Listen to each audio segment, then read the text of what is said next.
weeks. We've done this for fucking 3 years. Okay.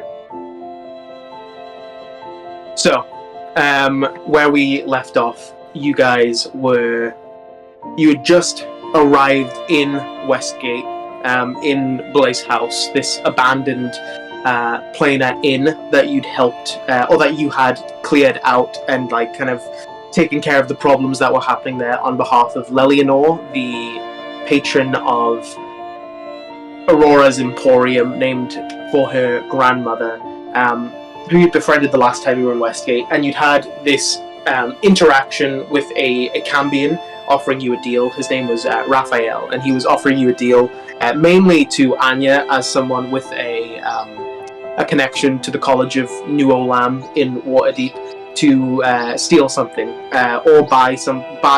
There's an item in the college that he wanted for reasons he didn't really go into too much, and he wanted you to get it by whatever means you deemed necessary on his behalf, and he was willing to give you a request of your choosing in return. But Anya, being a student of the college, and having people there that you care about, you didn't want to betray the standards of the college, and so you refused his request. And he kind of alluded that he was going to use less savoury means to go about getting the Olam Harp, or an Olam Harp. Again, it's not the one, but they're very rare, and the college does have one. So you met up with Lelianor and asked for her to take you to Waterdeep through Aurora's Emporium's teleportation network, that links all of their outlets.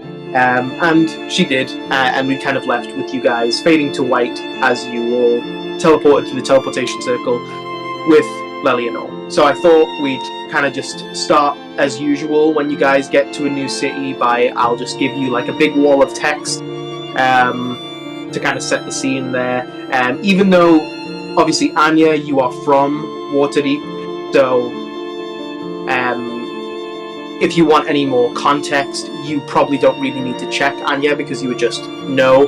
But Eartha and Samara, if there's anything you want to know, you can make history checks, intelligence checks, blah blah blah, arcana checks and so forth, to try and figure stuff out. But Waterdeep is a very famous city. It's probably like the New York, London of this kind of world. So there's just a lot of people know a lot about it, even if you're not from there, you've never been there.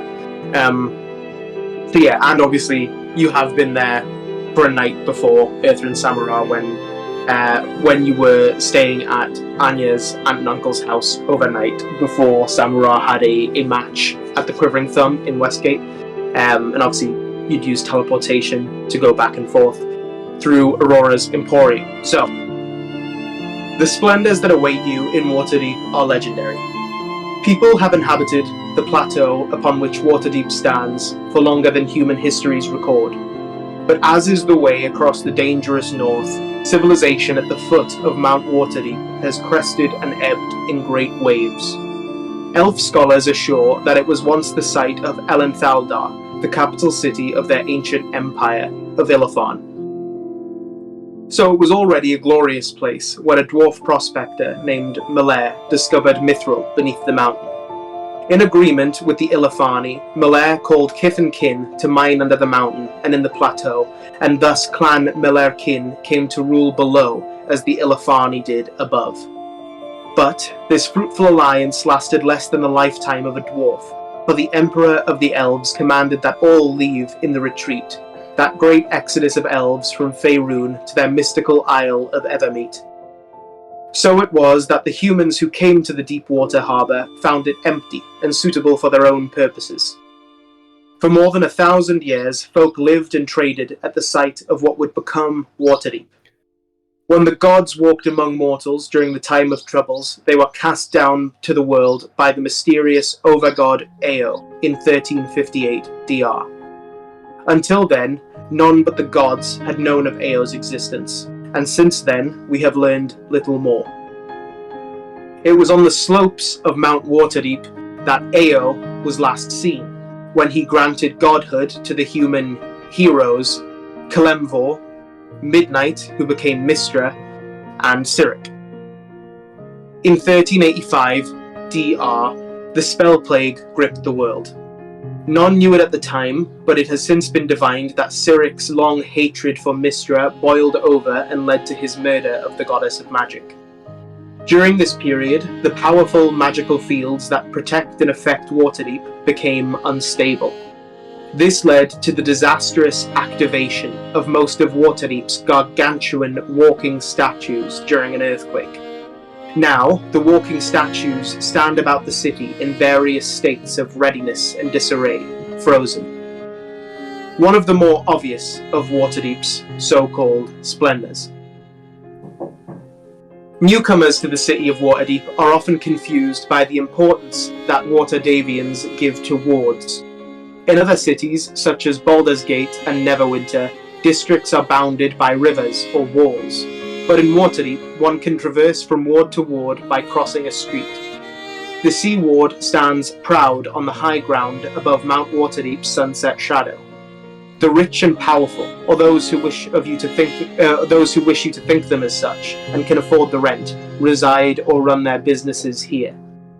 Nobles aplenty live in the North Ward, but the character of this ward is more peaceful than the Sea Ward. Though it has taverns and shops to suit a variety of tastes, the tenor of the area tends towards reserved and polite. The Castle Ward is the heart and mind of Waterdeep, if not its soul. It houses the city's military forces, courts, government, and the market, the largest market square of any city in the north. It encompasses the city navy's docks in the Great Harbour and all of Mount Waterdeep, and it is home to 6 walking statues, numerous temples, and many other landmarks. The market in the Castle Ward is the largest market square in the city, but the Trades Ward is like a market town in itself and is currently thrice the market size. The name of the Southern Ward derives not merely from its southerly location in the city, but from the Southerners who settled in this district as the city grew. One can indulge in the finest halfling food here, enjoy the best Kalashite music, and examine the most stunning works of dwarven crafting. But the first challenge is finding where these treats are housed. The Southern Ward has long been a district of labourers catering to travellers, so its folk have adopted an architectural custom of building homes and businesses above stables, or around inn yards, near to where wagon trains are housed. The Dock Ward was long considered the most dangerous district in the city, but the unofficial Field Ward outside of the city has since taken that title. Warehouses, poorhouses, and tenements dominate much of this area. Streets are steep throughout, and few have space alongside for pedestrians. So welcome once more to Waterdeep. So, as you guys rematerialize in a room that is pretty much almost identical to the one you just left, you can gather that most of Lelianor's, or like formerly Aurora's outlets for Aurora's Emporium were kind of built to a design. They were decorated to a design. The only slight difference is in like the coloration of the wood on the walls, you know, just from like because it's built from like local wood, locally processed wood, which is obviously, you know, you've traveled a fair distance near instantly, so the types of trees that grow are a little different, so there's like a slight difference in the hue of the brown and the wood, but other than that, it's like a near identical room, except for like the amount of storage. This it's kind of a curious mix of, you can't tell, you've kind of heard Lelianor mention in passing that Aurora's Emporium has kind of fallen a bit in recent years. She's in the process of trying to build it back up, but like, I mean, you guys probably don't even need to do a check for this, but like back in like 100 or so years ago, when her grandmother was opening Aurora's Emporium, it was huge. It was like the Amazon of its time. And it's kind of fallen a bit, but Lelianor's in the process of trying to reinvigorate Aurora's Emporium. And yeah, so you can see this teleportation room, like the one in Westgate, is also being used. Like the teleportation circle is drawn on the ground, but it's also being half used as storage. There are crates and barrels kind of up against the walls, and sacks, and some loose just things falling out. and you can see there's a stack of Aurora's Whole Realms catalog, which is the book you need to order things from the shop, just kind of stacked in the corner. Kind of a thick layer of dust on top. Doesn't look like one's been given out in a while. And as you can see out of the doorway into the rest of the shop, again, it looks pretty much the same as the one in Westgate. There's a counter, and there are a few things here and there, but not really anything to buy. You know, you have to go in with the catalogue and say, I want to order this, and then they will teleport to their warehouse and they will have it brought back to you at a certain time. You don't really pick things up in the shop, per se. So yeah, you guys rematerialize in Waterdeep. What would you like to do? What's the time? It's only like midday, isn't it? Like maybe going on in the afternoon. Yeah, I would say it's probably like right in between there. Probably it's been, in terms of sessions, this has been quite a long day. The last time you slept was on the road before you re-entered Suzale. So just in this day alone, you have entered Suzale, fought the cultists in the street, went to the Society of Stalwart Adventurers, fought Anya's aunt and the leader of the Knights of the Five-Thorned Rose and the Bone Claw, teleported to Westgate, talked with Raphael, found Lelianor, and now you're here. So yeah, it's been a pretty long day. So if that day probably started at like 8 a.m, we're probably looking at about like 2 p.m. currently. Yeah. I'll turn to Anya and go, I'll probably turn to the group and go, I'm sure the both of you are still reasonably tired. I've done quite a lot today. Maybe we can just go along to the college, let them know what's happening, and then maybe relax for the rest of the day. Yeah, I'm fine with that. Sure. So as you guys are kind of getting your bearings, kind of like you've teleported a few times now, and it definitely has. I think probably for Eartha more so than anyone else, because Samura and Anya, you guys tap into arcane magic pretty regularly. You're used to the feeling. But divine magic is completely different from arcane magic. So arcane magic accesses this thing called the Weave, which is like this invisible blanket of magic that lies over the world. And when you cast arcane magic, it's like you are grabbing the Weave and manipulating it. But divine magic is a gift granted by a god, a celestial, something of that kind. So Eartha, probably like every time you teleport, you feel probably a bit nauseous. Probably the closest thing is like seasick. Like you're not going to throw up, but your stomach kind of churns up a bit because you're not used to the feeling of arcane magic coursing through you quite so often. So yeah, it's already been a long day, and then with that on top of it, you're probably feeling quite exhausted as it is. Lelianor will kind of impart some. As you guys are kind of, like Eartha, you're like stretching out, kind of getting used to the feeling of landing again. And Samura and Anya, you're kind of getting your bearings and thinking like, okay, well, let's go to the college and then let's just relax, let's blah, blah, blah. Lelianor kind of chimes in and she's like, well, there's probably some things you need to know. And Anya can confirm, being from Waterdeep, but,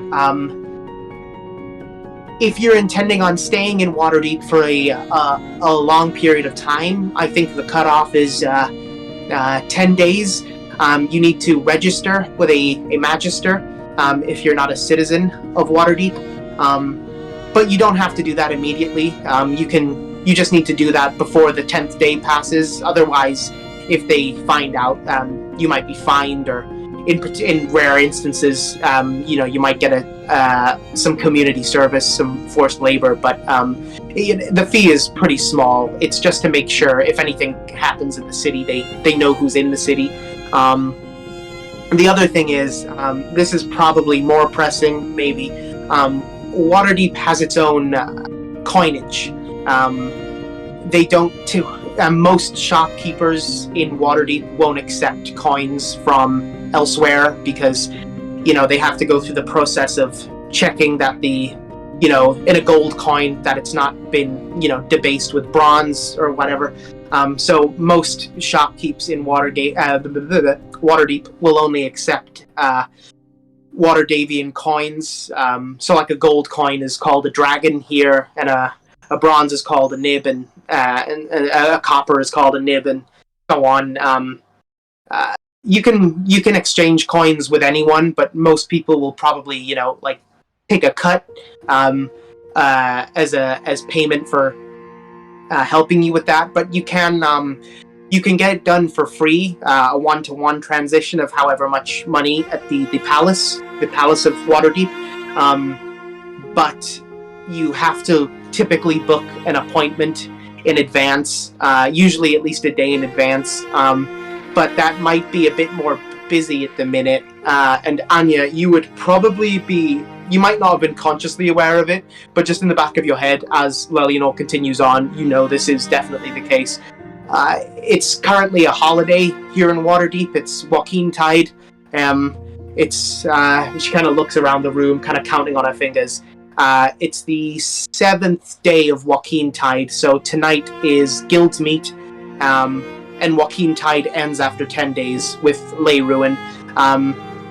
You'd probably stand a better chance of booking an appointment before Ley Ruin. Ley Ruin involves a lot of the guild masters of Waterdeep meeting at the palace to sort finances with the city officials. So the palace will probably be pretty busy in a few days, but you can probably sneak in tonight or tomorrow.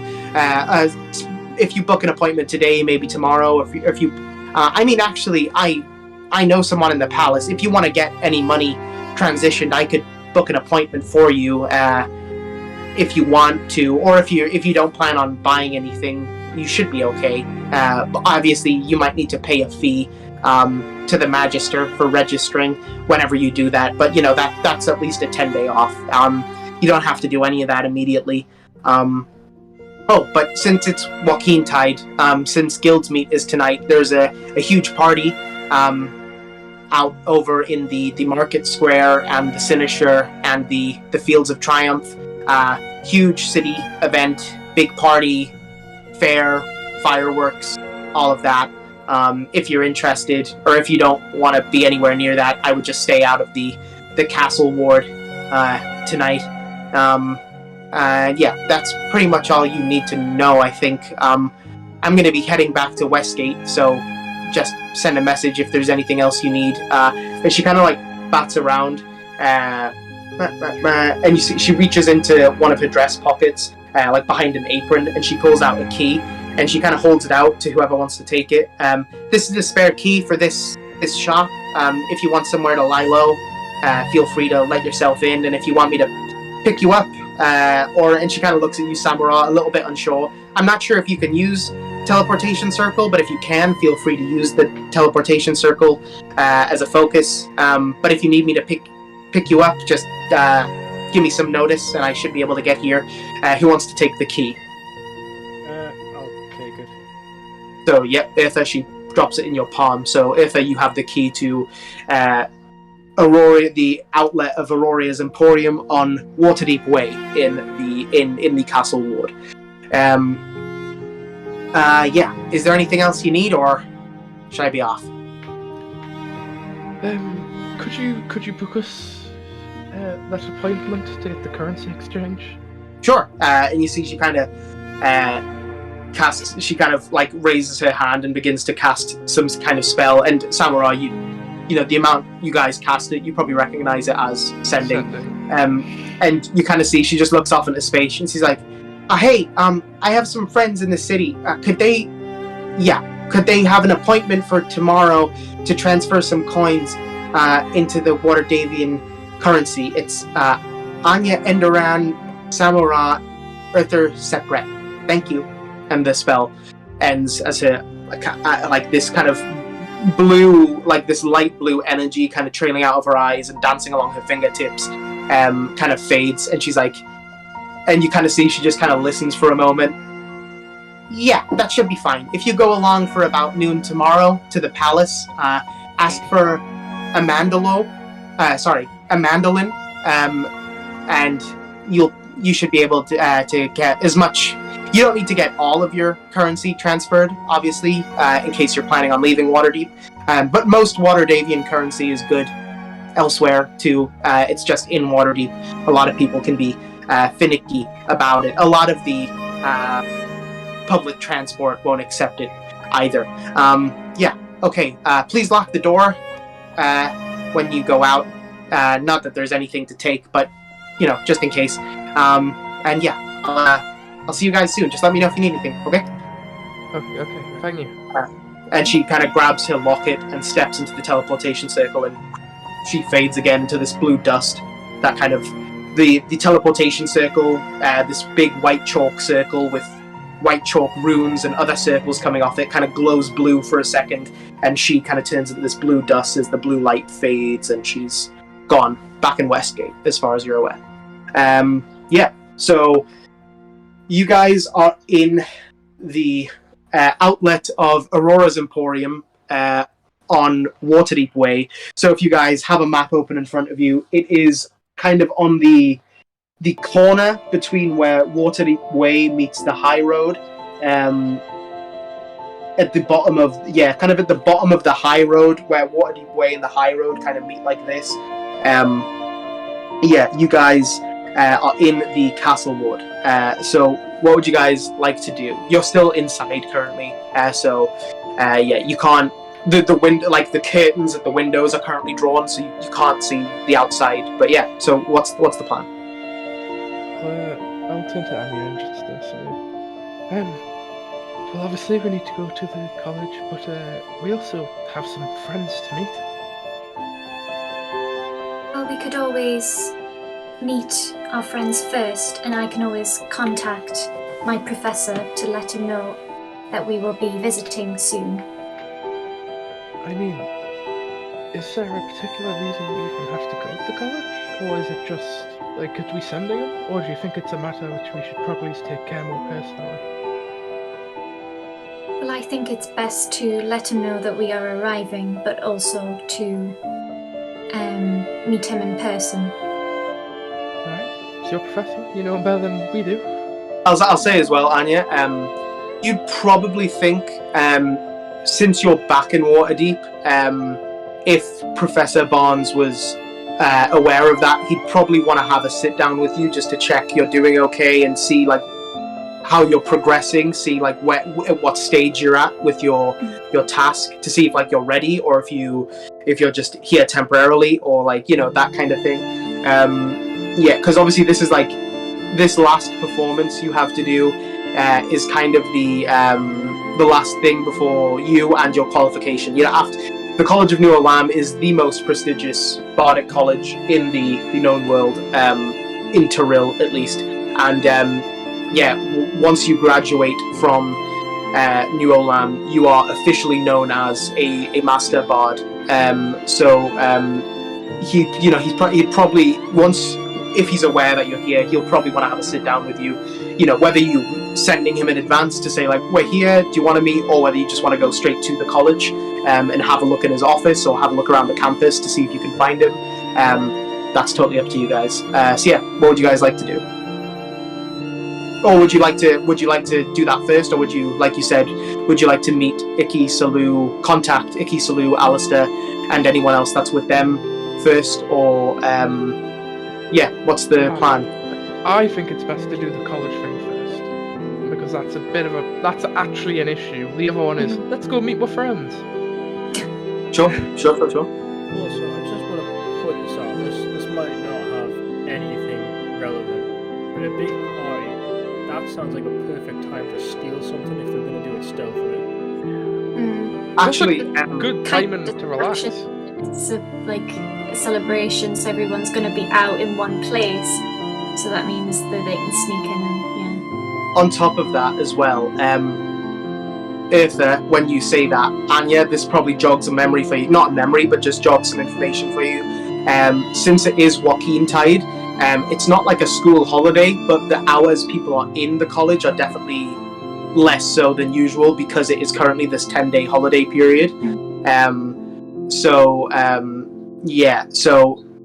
probably the college will, specifically tonight, because tonight is the only day in this holiday really where there's this huge party.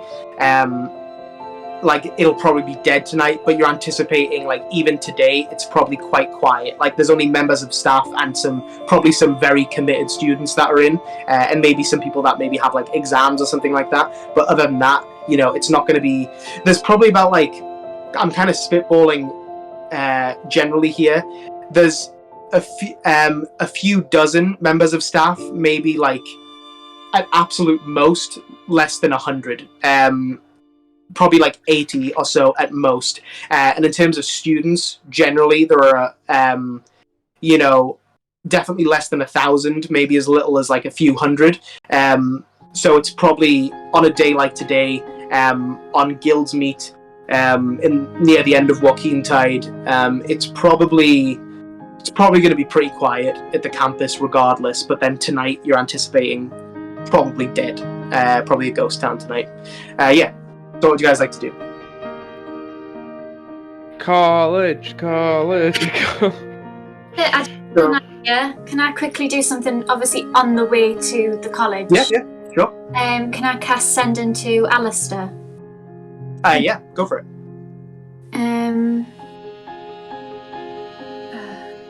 Heard you're in Waterdeep. Meet us at the college. It is in danger. And then I'll just leave it there. Few beats as usual. Hey, sure.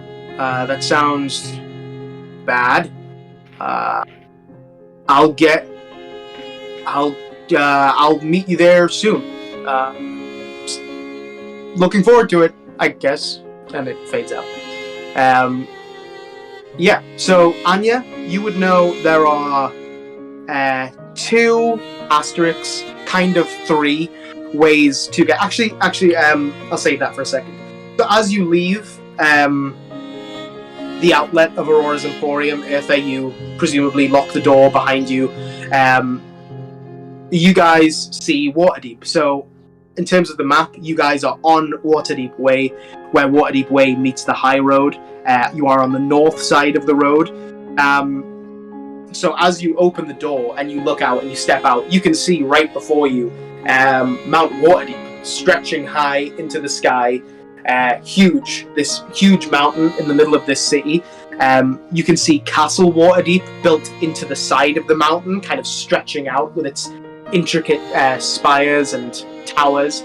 And you can see way at the top of the mountain this huge gargantuan statue of a griffin perched on top of the mountain. And down at the end of the street, so in the opposite direction of the high road, you can see what you probably would know as the Palace of Waterdeep, not the Castle of Waterdeep. So the Castle of Waterdeep is on the mountain. The Palace of Waterdeep, where kind of like the palace is more like the bureaucratic center of Waterdeep. It's where the government resides, not so much like the royalty or whatever. The Castle Waterdeep has become more of a tourist attraction rather than like anything productive, which the Palace of Waterdeep is. The Palace of Waterdeep is at its street level down at the other end of Waterdeep Way. And as you guys kind of take in the surroundings, Samara, I mean, you all notice this, but Samara, it's probably the most apparent to you, just, based on who you are.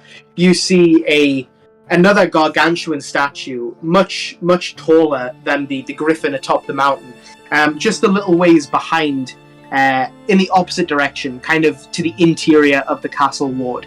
You see a statue of again, massive statue. We're talking like, imagine like a stone Statue of Liberty. That all these walking statues are like that size. They are colossal. They're like Godzilla in the middle of these cities. The statue looks like a winged, hawk-headed being. you recognize that it is an Aarakocra. It strongly resembles an Aarakocra. You can see that the wings are folded tightly against its back.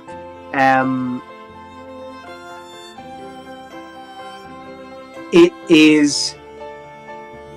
You can see it's kind of slanted a little bit. You think there might be some damage to its right foot. And you can see some damage to its right arm as well.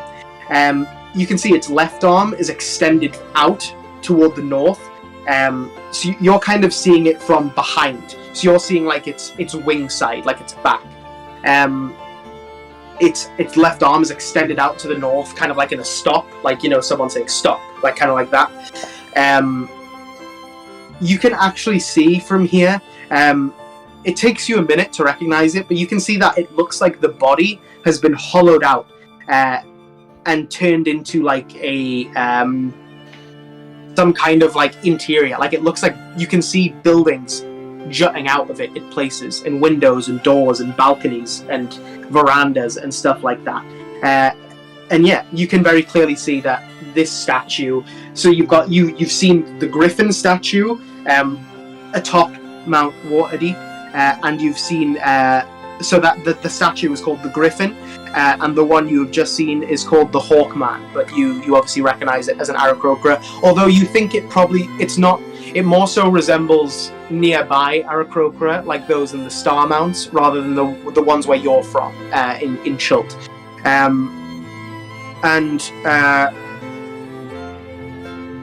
I'll just give you this because it's pretty famous, and Anya would just kind of know it. The Griffin statue at the peak of Mount Waterdeep, the peak is actually called Peaktop Eyrie, and it is the base of the Griffin cavalry. So Waterdeep's kind of elite military force are these mounted soldiers who ride griffins, and they come equipped with a ring of feather falling, and they quite often just jump off their griffins and land where crime is happening and fight alongside their griffins.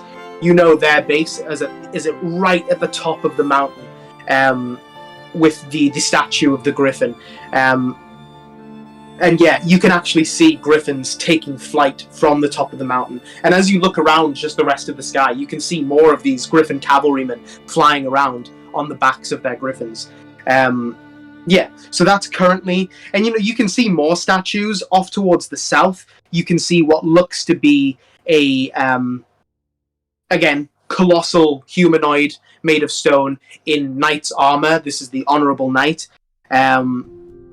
And yeah, you can see many different statues across the city. I'll kind of give you some more information on them as you see them. But there are, not exactly, but there are I think nearly 10 of these statues scattered about the city. They went on this rampage when the spell plague happened, and about 100 years ago, they weren't even here. They were kind of a defense mechanism for the city, and they were hidden in another plane called the ethereal plane. And when the city was threatened, the Black Staff of Waterdeep, who was like this Archmage of Waterdeep, he's kind of like second in command to the Open Lord. He or she could use their staff to summon the walking statues. But after the spell plague, they've all just kind of been stranded here after they went on this rampage, and now they're just kind of frozen in various positions around the city, and the city's just kind of grown up around them, building on top of them, chipping away at some of them to use the rubble as stonework. And like I said, some of them, the most famous one is called the Godcatcher, and he is an individual who is like, some wizards fought against him when he was on his rampage, and they sunk his left or right leg into the ground, so he's kind of fallen, and he's holding up on one hand kind of this huge stone ball, kind of magically balanced on his fingertip. And that one you can very prominently see just buildings and scaffolding and balconies coming out of, like the entire thing. There's probably like a city inside there on its own. Even balconies going all the way up his arm to the fingertip and into the stone orb that he's balancing on his finger. It's a very for the last time you were here, Eartha and Samurah, it was dark and you couldn't really see a lot of this, but it's a very magical sight now that you're seeing it in that spring to summer daylight. So Anya, you would know that there are two, but kind of three ways to get to the college. So the first is the cliff ride. So on your map, the cliff ride is hard to explain. Can you see on the map you guys have? I'm pretty sure you can see the statues. So can you see like the Hawkman, the Griffin? So if you find the statue that's called the Sahuagin Humboldt, which is kind of northwest of the Hawkman, a bit. Next to Westgate. Yes.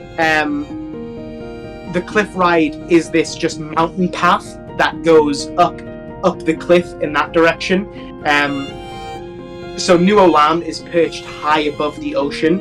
It's kind of on the cliffs that look over the ocean, and is accessible by the cliff ride, a gravel slope that runs along the western edge of Mount Waterdeep's northern spur. The cliff ride is primarily used for carting in goods and is the only accessible path for riders and carriages.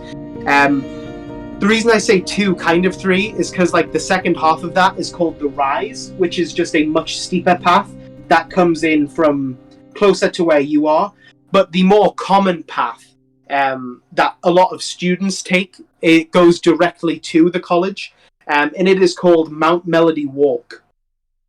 So those who walk to New Olam invariably take the magically lit and well-patrolled tunnel through the mountain.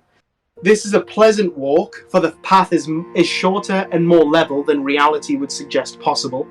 Soft music fills the tunnel at all times, thanks to a concert series known as the Never-Ending String of Pearls.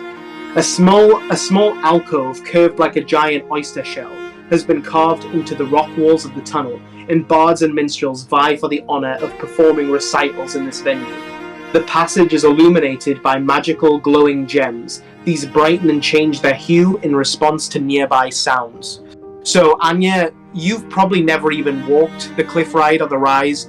If you're going to the college, you know the go-to way, the easiest and by far the nicest, is Mount Melody Walk. So I'm assuming, is that the direction you'd like to go?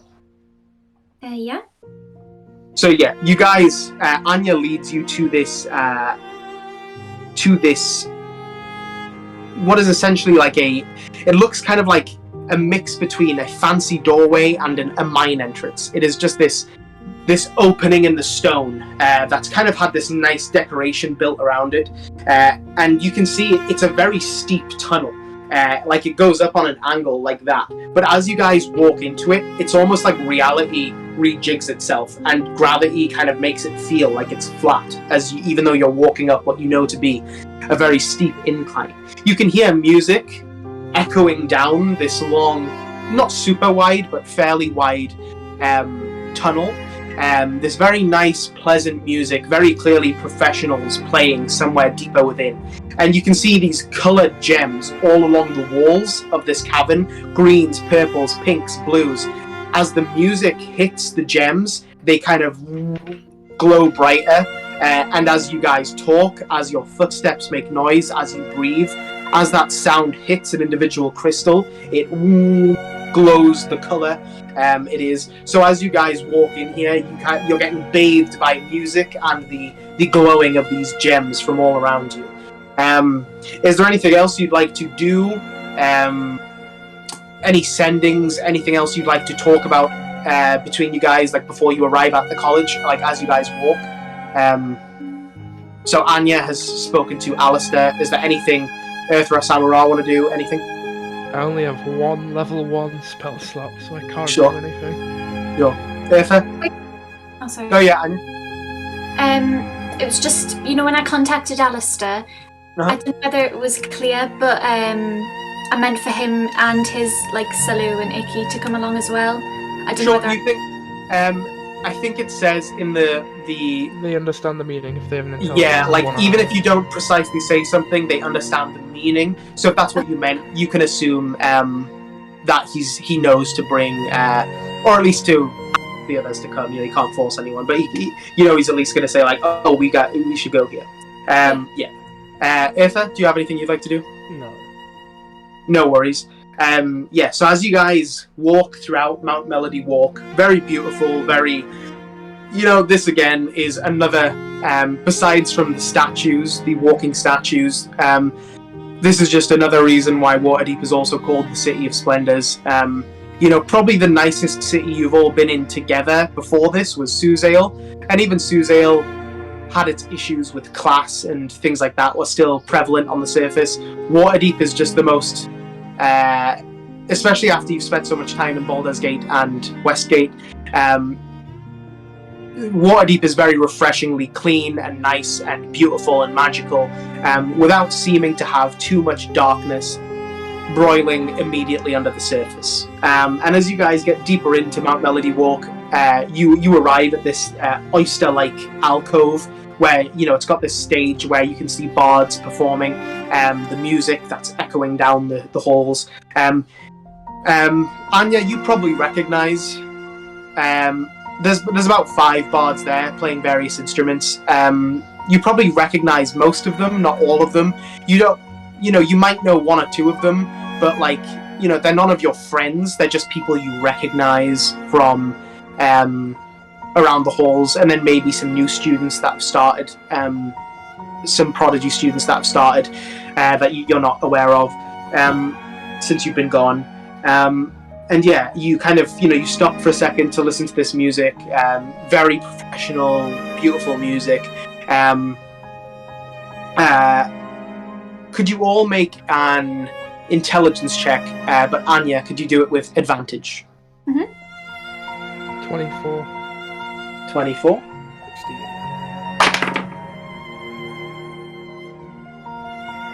18. Okay, yeah, so you guys all know this. You guys all recognize it, but you recognize this is a song. It's kind of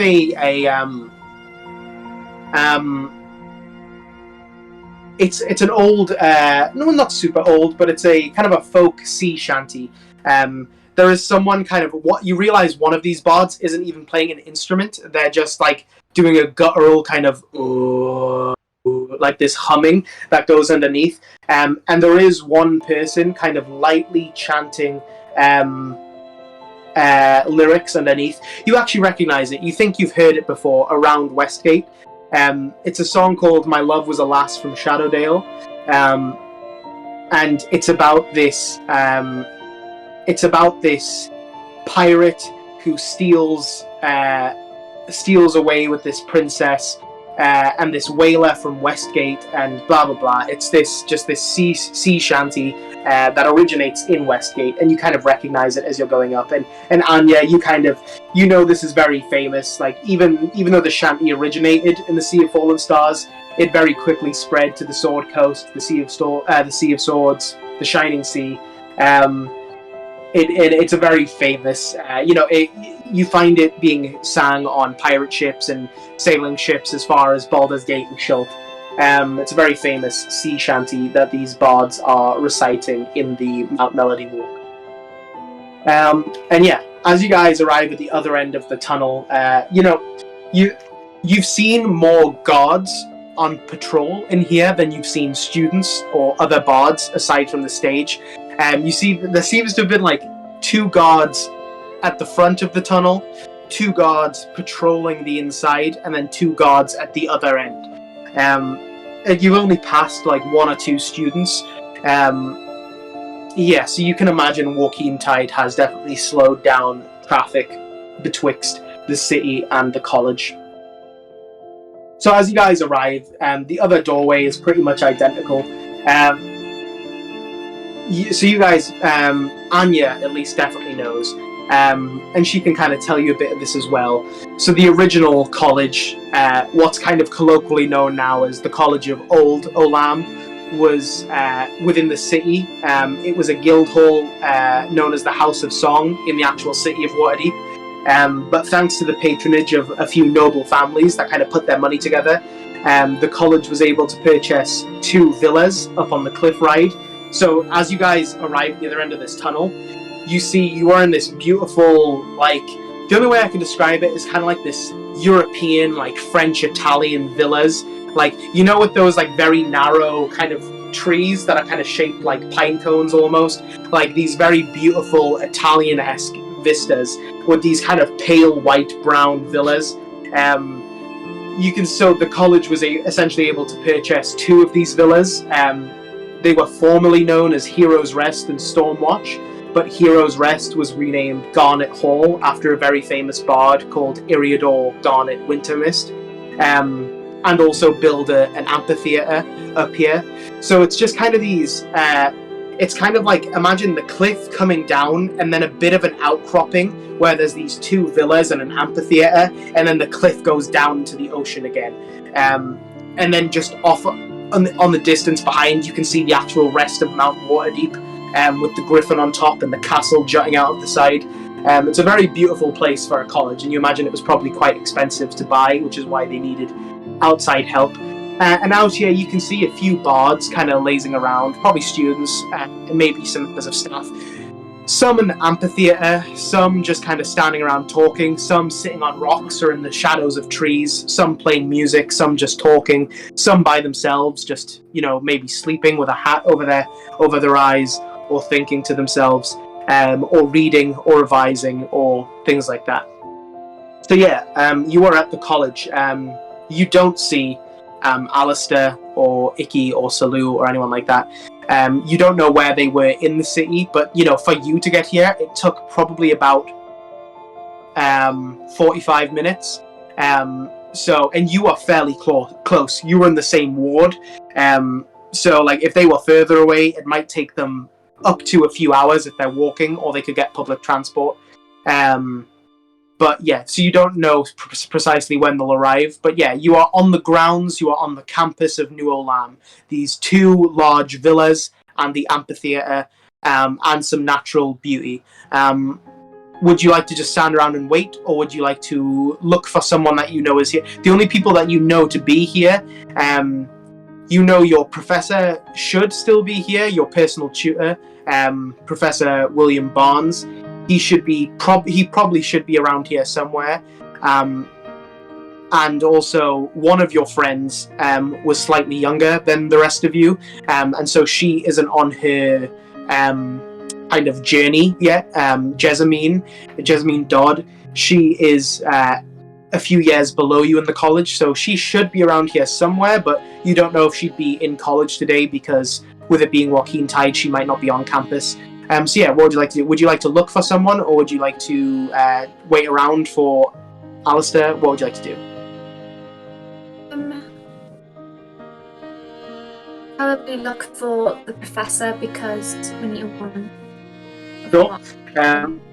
So I will say you would definitely know. You know, you've had many meetings with Professor Barnes over your studentship at the college, so you know exactly where his office is. So you walk past the first villa, you walk past Stormwatch, you walk past the amphitheater, and to Garnet Hall, where you know his office is. Could you all make a perception check? Samura and Eartha with disadvantage, and Anya just normal. Am I using sight? Yes. Then 7. 22. 22. 2. 22. And Anya. 14. 14. Sorry, Eartha, was it 2 or 22? 22. 22. Okay. So Anya, you are pretty focused on. It's been a while since you've been here, but like, even though you know where his office is, it's just like it's a very like samey layout. There are a few floors, and it's all kind of looks very similar. So you're kind of like, where am I going? And Samurai, you're just kind of following. You don't know where you are. You're just kind of you're leading. But Eartha, you notice that there's kind of like this staircase that goes up to a platform, and then it curls off into 2 other staircases that go up to another floor. You notice at the top of that initial set of stairs, there is a plaque, like a hanging plaque, and it's empty. whatever was hanging there, or whatever is supposed to be hanging there, is not there. Anya. Anya. Hmm? What was meant to be hanging there? So Anya, as you look, No. you as it's pointed out to you, you kind of take a second glance at it, and you do remember that for as long as you've been here, there has always been the symbol of New Olam is a harp. There has always been a harp there, as far as you've remember, but not today. So you guys head up to the second floor. And you find Anya. You find Professor Barnes' office. You see. It looks like he's currently in there with a student. You can just hear some like talking as you arrive to the door. It doesn't. You if you'd like to try, you can like knock, or you can try and listen. What would you like to? Or you could just wait until whoever's in there leaves. What would you like to do? I would like to knock. Sure. So you a kind of dull thud, and the talking kind of stops for a second, and you hear one moment, and then we'll be fine. And just kind of like a return to what I was saying. Now, there is someone waiting out there, so please. And a few moments later, the door opens, and a student you kind of recognize, you don't know their name, you recognize them from around. Kind of just like and like gives you like a polite wave as they head off. And the professor's like, "Oh, I did not know you were back in the city. It's a pleasure to see you, Anya. Who are your friends?" See you too, Professor. This is Eartha, and this is Samira. Well, it's a pleasure to meet you, Eartha and Samira. You guys can see, so this is like a, not elderly, not super old, but an older man, probably like 50 or so, wearing like a nice 3-piece tweed suit, with an ascot, like a pretty thick white beard, and like slicked back white to greying hair, and like a pair of spectacles that kind of sit low on his nose. It's a pleasure to meet you. What are you doing back in the city? Are you finished? Are you ready to perform? I thought it might take you long. And he kind of just like backs up. Please, come in, all of you. And he kind of drags. There are 2 seats in front of his desk, and he kind of drags out an extra seat and places it in front of his desk. And he returns to behind his desk, and he just kind of motions for you to take a seat. Please, sure. Who's getting the right one? Who's getting the middle? I think Jess should be in the middle. Okay, Jess takes the. Anya sits in the middle. Samura takes the last one. He kind of like sits on his desk chair. Please, what brings you back? Well, I've not quite finished my composition yet, but we have a matter to discuss with you. It's quite urgent. Oh, please, go on. How long ago was it when we met Raphael? 12 hours. Yeah, probably like 2 hours ago. Okay. Okay. Earlier we made the acquaintance of a Cambion. Is it Cambion? Is that right? Yeah. Called Raphael. He urged us to come to the college and steal a legendary item called the what's it called? I forgot. Yes, that. And we declined. So we fear the college is in danger because the woman who wanted the harp could most likely be coming here to retrieve it, and not under civil circumstances. Well, thank you for coming back here in person to tell us. He kind of stands up and he kind of puts his hands in his waistcoat pockets, But I think this Raphael must be mistaken. The college is not currently in possession of an Olaman harp. We had a replica, but that is currently being cleaned. Was that the replica? Was that by any chance on that, just outside, that plaque? The plaque, yes, at the top of the stairs. It went away to be cleaned yesterday. No, I have. Excuse my ignorance, but has anybody actually checked it, just in case there is some weird magical properties? I mean, as bards, we are attuned to arcane magic, and it doesn't possess any magical energy at all. It's not enchanted with even the most minor of enchantments. It's purely a harp, decorated to look similar to the original Olaman harp, but anyone capable of reading enchantments would know it's completely mundane, non-magical. Well, that's good that he can't acquire it, but bad news is he's still coming for it, and if he gets it or not, he's still most likely coming here to kill a lot of people. I will convene with the other bards of the college and the other professors and our headmaster, and I will definitely discuss what you have brought before me. And I, again, thank you. And he kind of looks around. He's like, I feel as though I should reward you with something for coming out of your way, but leave it with me, and I will have something for you. But truly, we do not possess such a thing. I mean, I can understand why.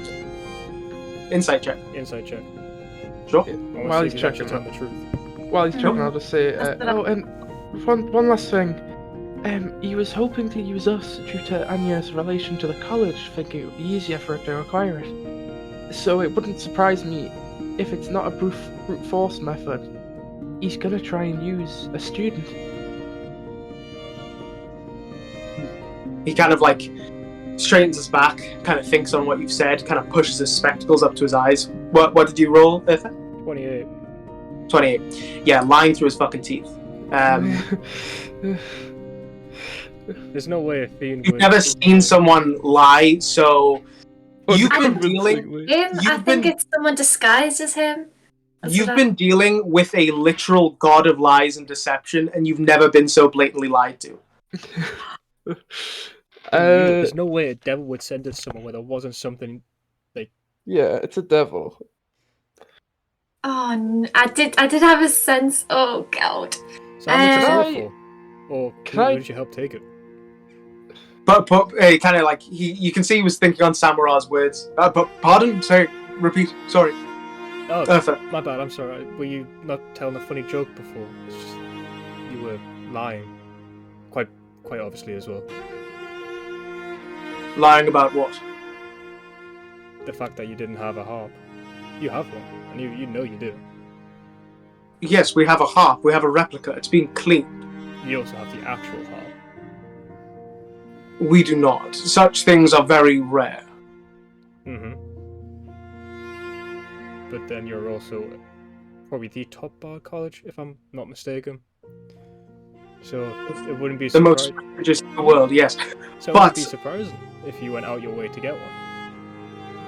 It would not be surprising, no, but we do not.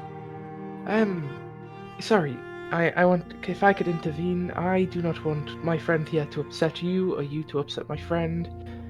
I believe there is quite simply a much easier way to resolve this. The possibility of lies is clearly ruining this discussion, so I'm wondering if you know you are not lying, there will be no harm in stepping into a circle of truth. Then we will know you are telling the truth, and we can be on our way. You kind of see he like narrows his eyes at you, and he kind of glances at you, Anya. The strange friends you've brought to our school, Miss Endoran. We've been dealing with a god of lies. It's kind of hard to trust anyone at the moment. Yes. I'm not asking you to trust me. You're asking me to trust you. I have other things to attend to today, and I do not have time to be poked and prodded by... I'm sorry, who are you? What are your qualifications to come here and harass me in my office? I believe you know that one. I'll point it at you. I mean, this may get him in trouble, I guess, but this is, he's a knight of the Red Knight, so, you know. And, I am the son of a very weird man. I guess I'm the least qualified of all of us, but we will take our leave. If you do not want to answer any more questions, we are here to cause no harm. Just to inform you, I'm inclined to believe my friend, since you are actively against the Zone of Truth, but that is not our business to further discuss. Thank you for your time, and I'll reach out to shake his hand. He looks at your hand. Make a persuasion check. With disadvantage. If he doesn't go for it, I'm gonna go for it. It's a 17 plus something, so...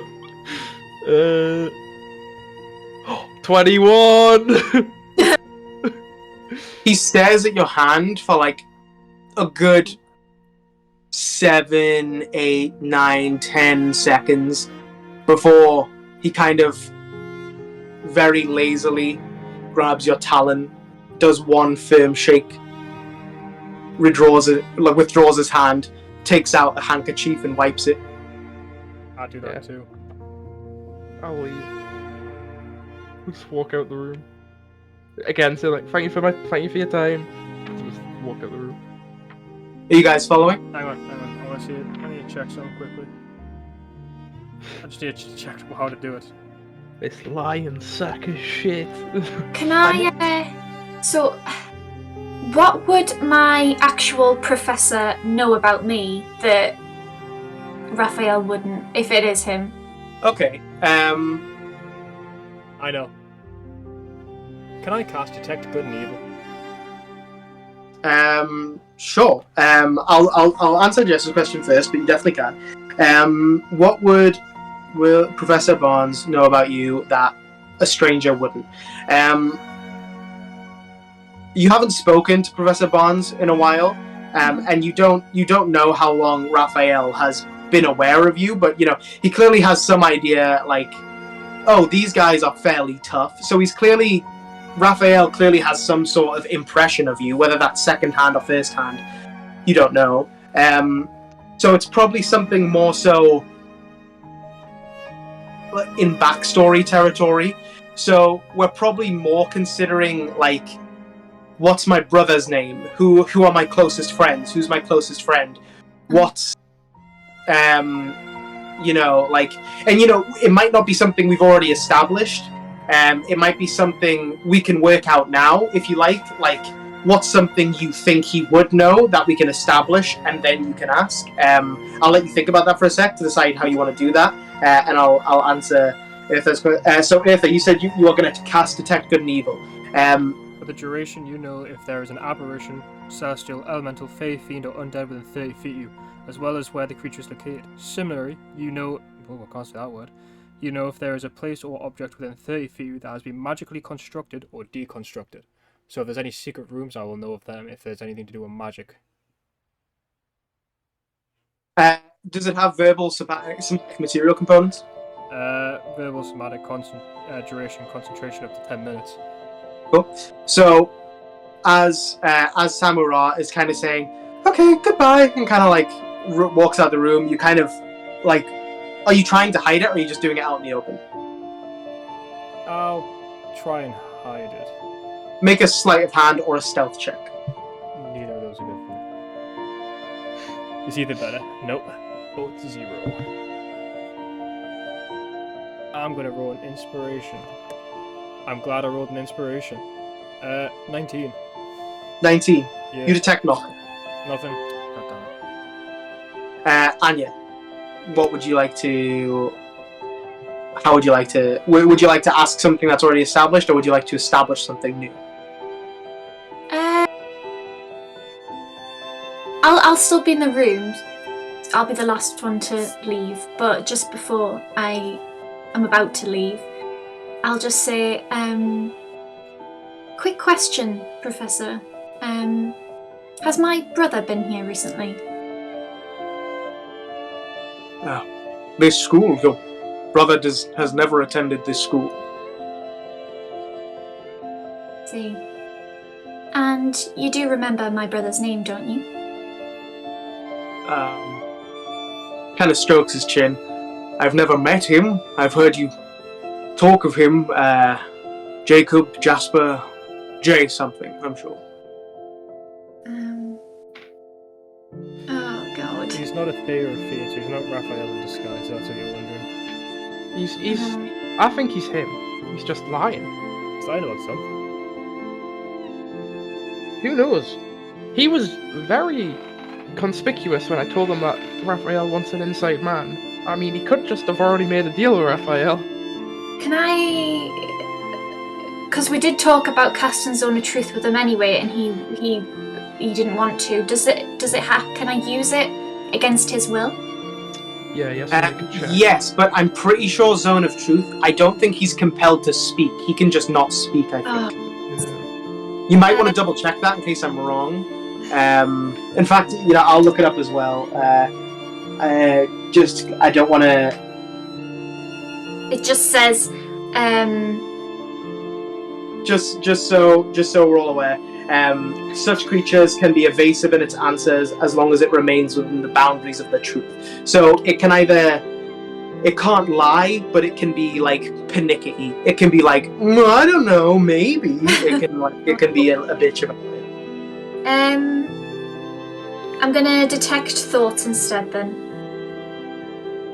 Okay, let me look at detect thoughts. Detect thoughts, 5th edition. Okay. For the duration, you can read the thoughts of certain creatures. When you cast the spell, and as your action on each turn until the spell ends, you can focus your mind on any one creature that you can see within 30 feet of you. If the creature you choose has an intelligence of 3 or lower, or doesn't speak any language, the creature is unaffected. You initially learn the surface thoughts of the creature, what is most on its mind in that moment. As an action, you can either shift your attention to another creature's thoughts, or attempt to probe deeper into the same creature's mind. If you probe deeper, the target must make a wisdom saving throw. If it fails, you gain insight into its reasoning, if any, its emotional state, and something that looms large in its mind, such as something it worries over, loves, or hates. If it succeeds, the spell ends. Either way, the target knows that you are probing into its mind, and unless you shift your attention to another creature's thoughts, the creature can use its action on its turn to make an intelligence check, contested by your intelligence check if it succeeds. The spell ends. Questions verbally directed at the target creature naturally shape the course of its thoughts, so this spell is particularly effective as part of an interrogation. You can also use this spell to detect the presence of thinking creatures you can't see. When you cast the spell, or as your action during the duration, you can search for thoughts within 30 feet of you. The spell can penetrate barriers, but 2 feet of rock, 2 inches of any metal other than lead, or a thin sheet of lead blocks you. You can't detect a creature with an intelligence of 3 or lower, or one that doesn't speak any language. Once you detect the presence of a creature in this way, you can read its thoughts for the rest of the duration as described above, even if you can't see it, but it must still be within range. So. Blimey. Yeah, there's a lot they can't fit on those cards. So you can, as casting it, you can get surface level thoughts. Then you can try and probe deeper. But I think if you probe deeper, if it fails, you can. So even if you beat them in the check, no matter what, they know you've done that. But if you fail, you don't get any deeper insight, and if you succeed, you do get deeper insight. But no matter what, if you go beyond just the surface level thoughts, they know exactly what you've done. So we'll start with, because the surface level thoughts is free. So actually, wait. So it's verbal, somatic, and material. So you have your violin on you, which is your spellcasting focus. So you don't need to use the material component, but it is verbal and somatic. So, but it takes about 6 seconds to cast. So I'm going to say, if you want to try and cast it, and you can either just cast it, or you can try and hide it.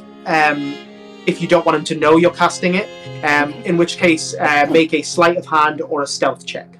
Oh, okay. And I'm gonna give you advantage because he's pretty distracted talking to Eartha before he leaves, and Samara.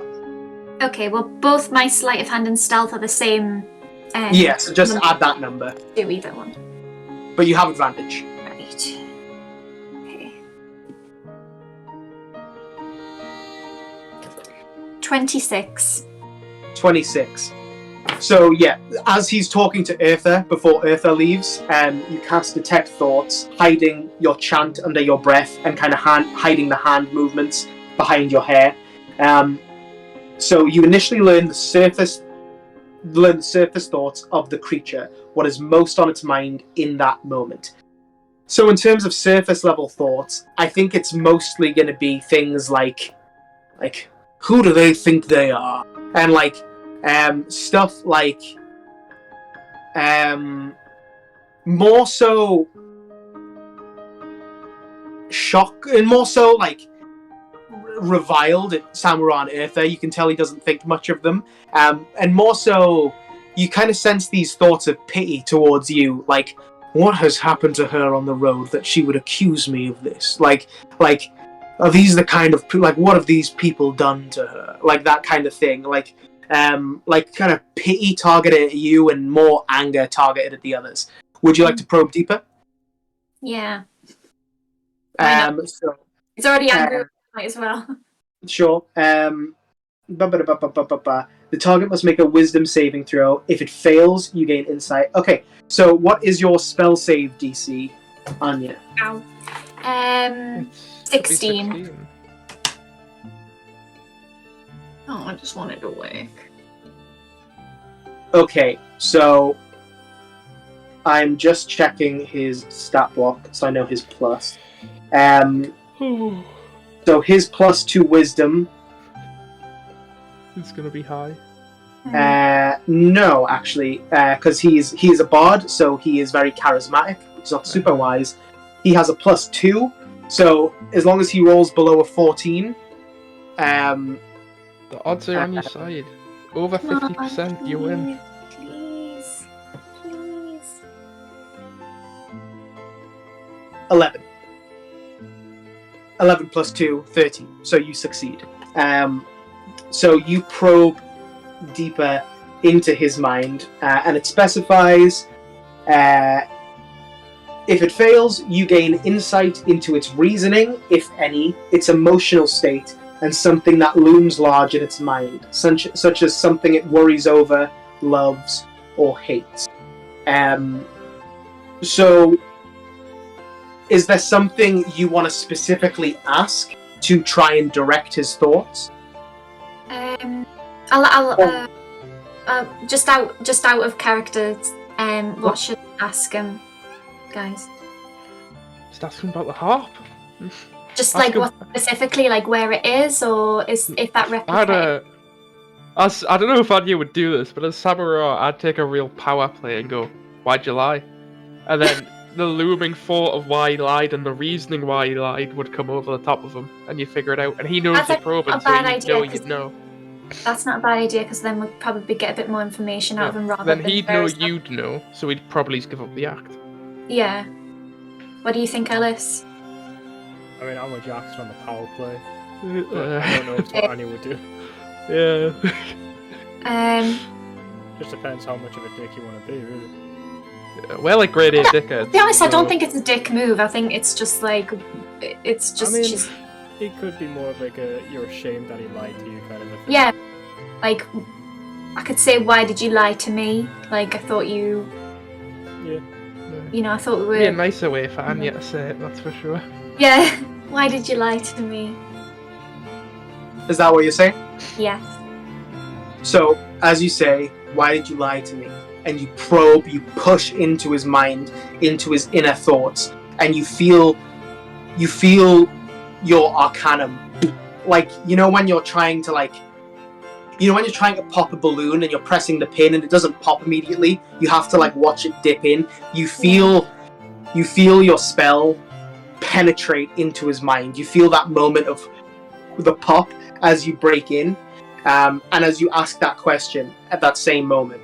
I'm going to say it's not so much an internal monologue. I think surface level thoughts are more like, why is this happening? Who is this? I think inner thoughts are more so words and phrases and images. They are sporadic. They're not thinking. They're subconscious.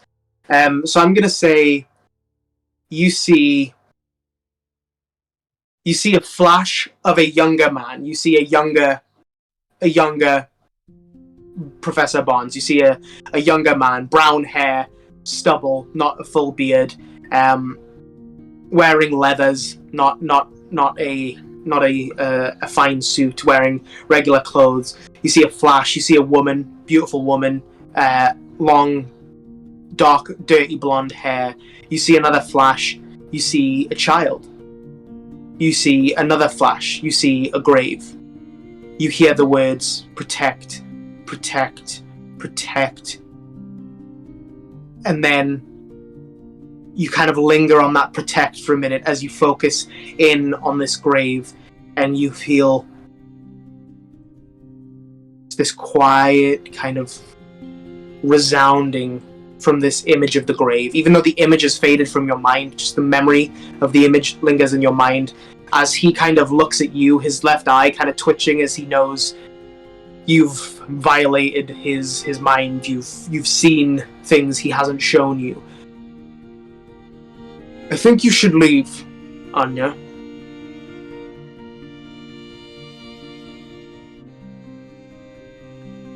Ask more than one question, or is that kind of it? I think you can use another action to try again, if you like. Okay, I just want to ask one more question. Where is the harp? And you're trying to probe again, yeah? Mm-hmm. 11 again. So 13 total. Where is the harp?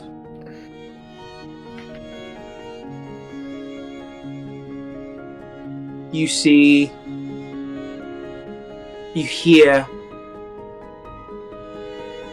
I don't know. Where? I don't know. Protect. Protect. You see a child. You don't see a harp. Anya, I think you should leave. Angry teacher, right. Okay, I'll just stop the spell then. Sure. Are you leaving? Yes, I'll just say, before I go, I'll just say I'm sorry. And then just go. As you kind of close the door, you just hear, you hear kind of the scratching of the seat tucking in, and you hear, his elbows hitting the table. Expect a letter. Oh, great, I'm expelled. Great. So you guys are out in the hallway. What would you like to do? Oh no. I'm not gonna. No. My initial suggestion would most likely end badly. I was gonna say you're expelled anyway, so I may as well just beam back in there. But no, that's probably a bad idea. I mean, look, let's just go meet up with the gang. Yeah. There's I mean, nothing they're else on we the could way do to there. the college anyway, so Yeah, we let's might. just go out of the courtyard and just wait for them. Yeah.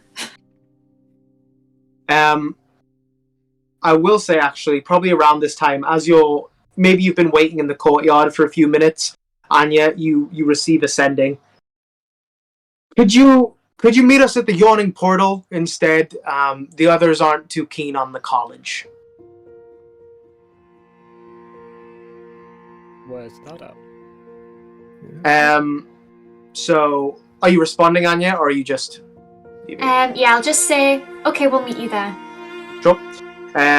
So, Anya, you say, okay, we're going to go here. Ithra and Samara make a history check with advantage. I think Anya would just automatically know this, so it's not too big of a deal if you aren't sure. Unnatural 20. Unnatural 20, Samara. 23. 23. And Anya, you just kind of know all of this from being a local, but you guys have definitely heard of the Yawning Portal. The Yawning Portal is a very, very, very famous tavern. It might be the most famous tavern in the world. It is a 3-story tavern, and in the center of the tap room is just a huge hole. So in that little monologue I gave you at the beginning, when I told you on the site of Waterdeep, there used to be an ancient elven city. And then a dwarf called Malair came, and he brought his clan, and they mined underneath Waterdeep. Now, underneath Waterdeep, there is essentially this upside-down mountain of hollow space called Undermountain. It's probably the largest dungeon in the world, and the Yawning Portal is built on top of it. And the barkeep, Dernan, he lowers people down he takes a bit of money from them, lowers down adventurers into the dungeon, and they can, go and do whatever they want, win massive treasures, come back, blah, blah, blah. Yes, the Yawning Portal is essentially this entry to this huge underground dungeon, biggest in the world. It even leads at parts to the Underdark. It's part of the Underdark. There is even a drow city down there called Skullport, which is essentially like this underground pirate city on an underground ocean in the Underdark, where the drow live. And there's beholders and all these kind of things, all these dark things down there. And yeah, it's a tavern where a lot of adventurers tend to meet. And, even like just because you're there, most people who go there have never been down into Undermountain. It's more so, it's just a very famous, nice venue. So you guys have all definitely heard of it. Yeah, because I've got a friend who said he'd take us round when we got round to going there. Yeah. Yes, you met a drow who said I think he said he lived in Skullport, if I recall. I would say pretty generally, even just descending, even if it was just a straight walk and the whole thing wasn't filled with the worst monsters to exist on the planet, it could take like up to a 10-day to even get to Skullport, descending through the Undermountain. Where is the tavern on the map? It is in the. It is to the right of Castle Waterdeep. It might not be on the player's map. Let me check the player's map. No, it is not. It is essentially halfway between Castle Waterdeep. Wait. It doesn't have Castle Waterdeep labelled on the map. Yeah, but it is the castle underneath Waterdeep Way, isn't it? Yes, that is it. Yeah. It is halfway between the Honourable Knight and Castle Waterdeep. Right, okay. Anya's probably been there before, so she could probably take you directly to it anyway. But yeah, it is kind of in the dock ward, kind of halfway dock ward, trade ward kind of area. So yeah, what would you guys like to do? Would you guys like to do anything else on the college? Would you guys like to do anything else in the city? Would you like to go to the Yawning Portal? Would you like to go to bed? What's the plan here? It's got to be Yawning Portal, surely. I don't have anything else on mind. Let's go to the Yawning Portal. Do we know? Does Anya know if the tavern has like beds? Sure. Anya's probably never stayed there before, so I'm going to say make an intelligence check, Anya. I was going to say, because if we go to meet them, then we can stay there for the night as well. Pretty bad. 8. You got an 8, did you say? Yeah. You're not 100% sure. You think it's definitely possible. You've only ever been there in its capacity as a tavern, but you do remember it has like at least 3 floors. So you think it's it's possible that it has bedrooms. You're not sure about the prices, but it is a very famous inn. But you guys have money, but you think it's definitely possible, but you're not sure. So you guys head to the Yawning Portal. So the yawning portal from the outside is it's this 3-story stone building, and just kind of a pole stretches out above the doorway. 2 black chains and a wooden board carved in it says the yawning portal in this cursive writing, which demarcates that you have arrived. You enter the yawning portal and you find it to be very busy here, probably the busiest tavern you've maybe ever been in. You see many people here. You can actually see this so like the above 2 floors kind of also have a hole in the roof with like a railing around it. So it's kind of like the floors are almost like balconies in a way. So like this first floor, when you walk in, you can see what is like this huge well in the middle of the ground with like this small stone wall that rings around it and an elevator, this wooden kind of you can see this like rope descending into the well, and it goes all the way up to the roof of the 3rd floor into like this spiral pivot, and then down to the 2nd floor where you can see there is like a lever system. You can see it is currently down. It has not returned up at the moment. But the reason it has this stone wall is because there used to be a tower here, and they essentially just knocked down the tower and kept that bit, and then built the tavern around it. And then the 2nd floor and the 3rd floor have like this this matching opening in the floors with just like this metal railing around it. But you can see very busy. You can see at the back of the room there is a bar you'd probably even recognize him, the very famous bartender Dernan. He's kind of like this, got greasy, messy, browny black hair with like a kind of like a beard with everything but the chin, just like it's got the mutton chops and the mustache, just not the chin. Quite an angular, bulbous face. He's currently serving drinks at the front. You can see a human woman a lady barmaid running around, a youngish woman with kind of like strawberry blonde hair that's in like a tight ponytail that comes over her right shoulder. You can see there is also a bard here, not Alistair, but just a resident bard who is playing music for the inn on his mandolin. On his lute as you enter. Although Anya, you note there is something funny sounding about his lute. You just kind of recognize that as a bard. You see lots of colourful people in here, all races, all genders, all kinds of people. Tieflings, orcs, humans, elves, dwarves, halflings, even maybe an Aesmar, you think, and maybe even Aarakocra. And at one table, I'll say it takes some time, so you don't have to go straight there if you don't want, but who Anya recognises as Alistair and who Samura recognises as Selu and Icky, they are not on the 1st floor, they're not immediately visible. They are up on the 2nd floor, presumably because when they got here there were just no spaces on the 1st floor, and there still isn't, it's just so busy. But they've managed to grab a table up on the 2nd floor. Is there anything you'd like to do before you meet them? Get drinks, food or anything? Or would you like to just go straight and sit with them?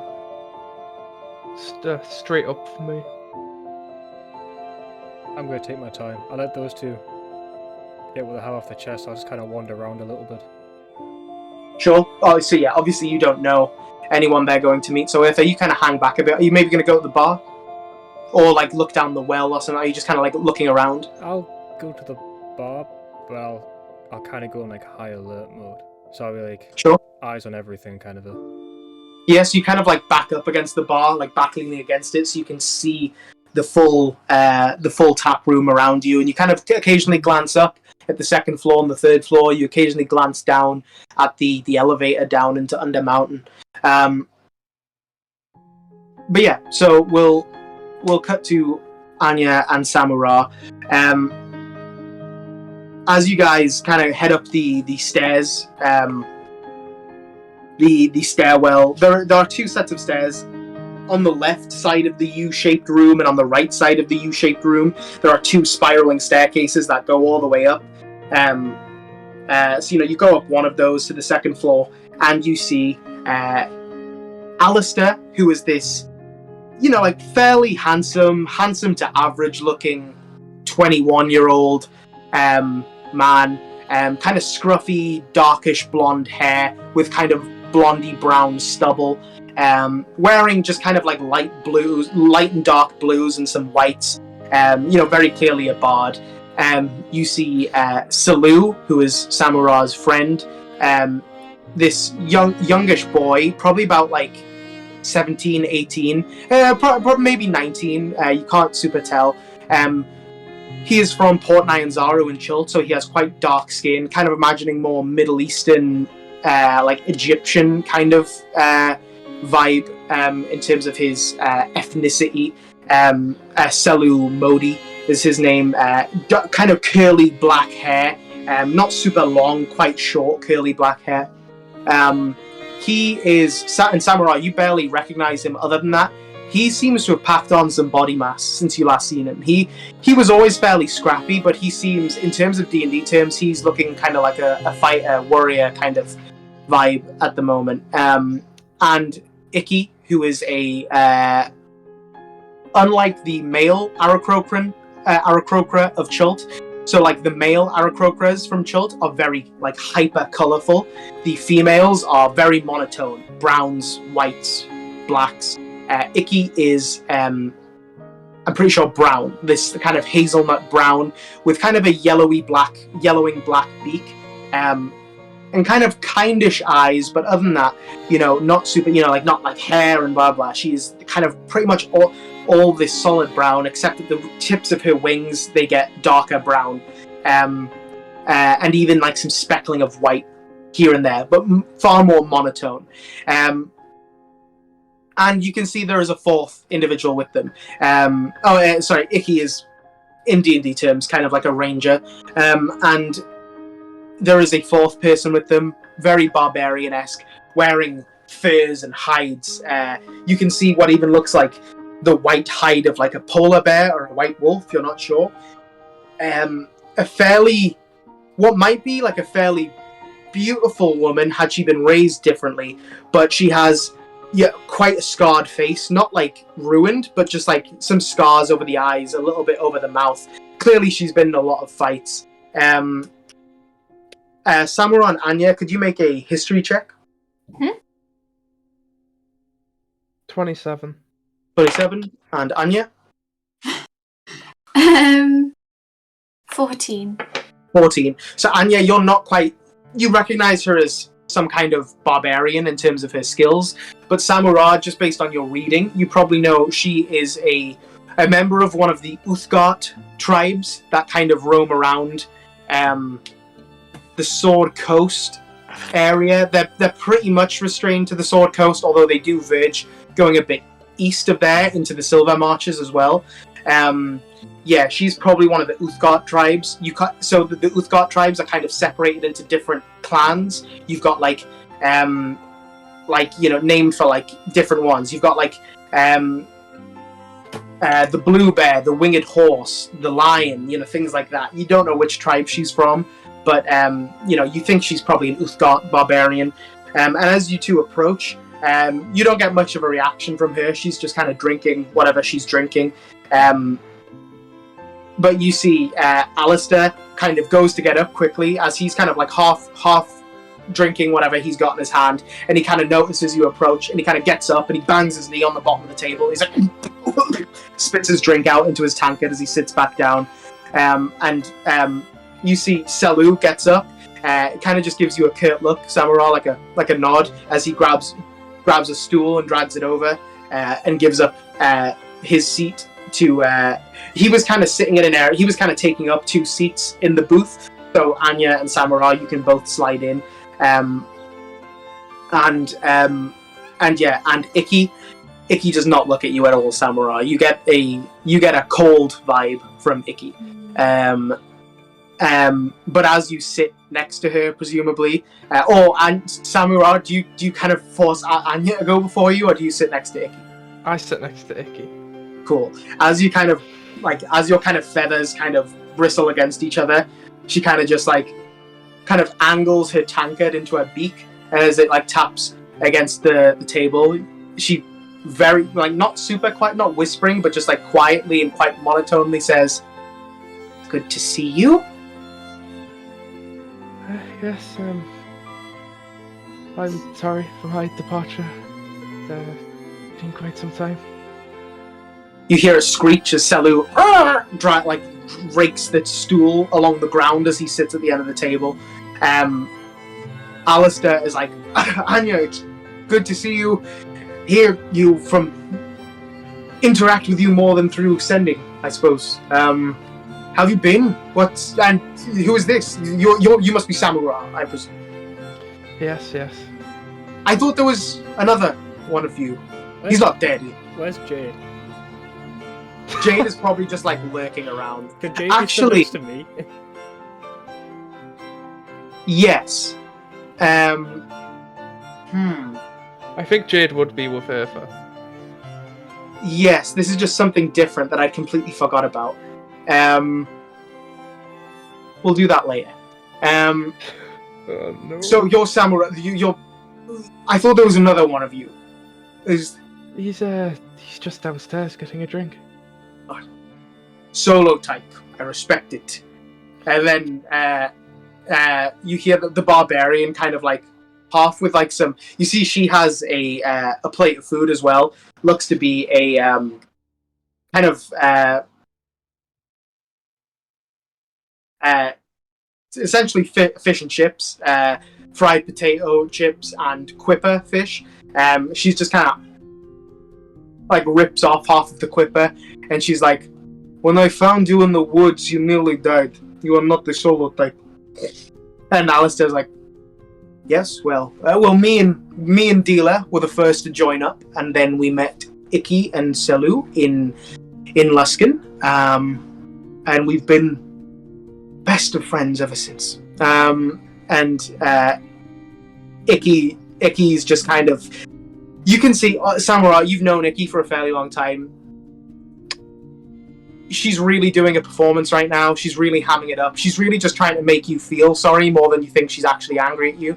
She's really just trying to, like, she wants to just catch up, but she's like, I'm not going to give him the satisfaction of that. And she's just kind of being curt about it. And Selu is like, well, did you find him? Did you find Avarandax? Yeah, I did actually. Where was he? He was in a dragon lair, like an ancient, mummified, multiple, like 7 or something dragons. We had a nice chat. That's weird. Then we fought some people. It was a long story, but I'm sure I have the rest of my life to tell the both of you about my adventure. Hopefully. What about you guys? What'd you get up to in Luskin? Meet any wizards by any chance? Lots of wizards up in Luskin. The Arcane Brotherhood's based out there, but we tried not to cross them too much. They're pretty crazy. Did you meet a guy called Forced? I don't think so. But he kind of looks at Icky, and Icky's like, oh no. He's like, I don't think so. We're not on speaking terms anymore. You see Icky kind of goes, like she's like, we're not on speaking terms either. Gonna turn to her quickly and just like, as if to like prod even further, that I like make her know that I could tell she's just like playing the act. Go, yeah, I guess that's another person I managed to piss off lately.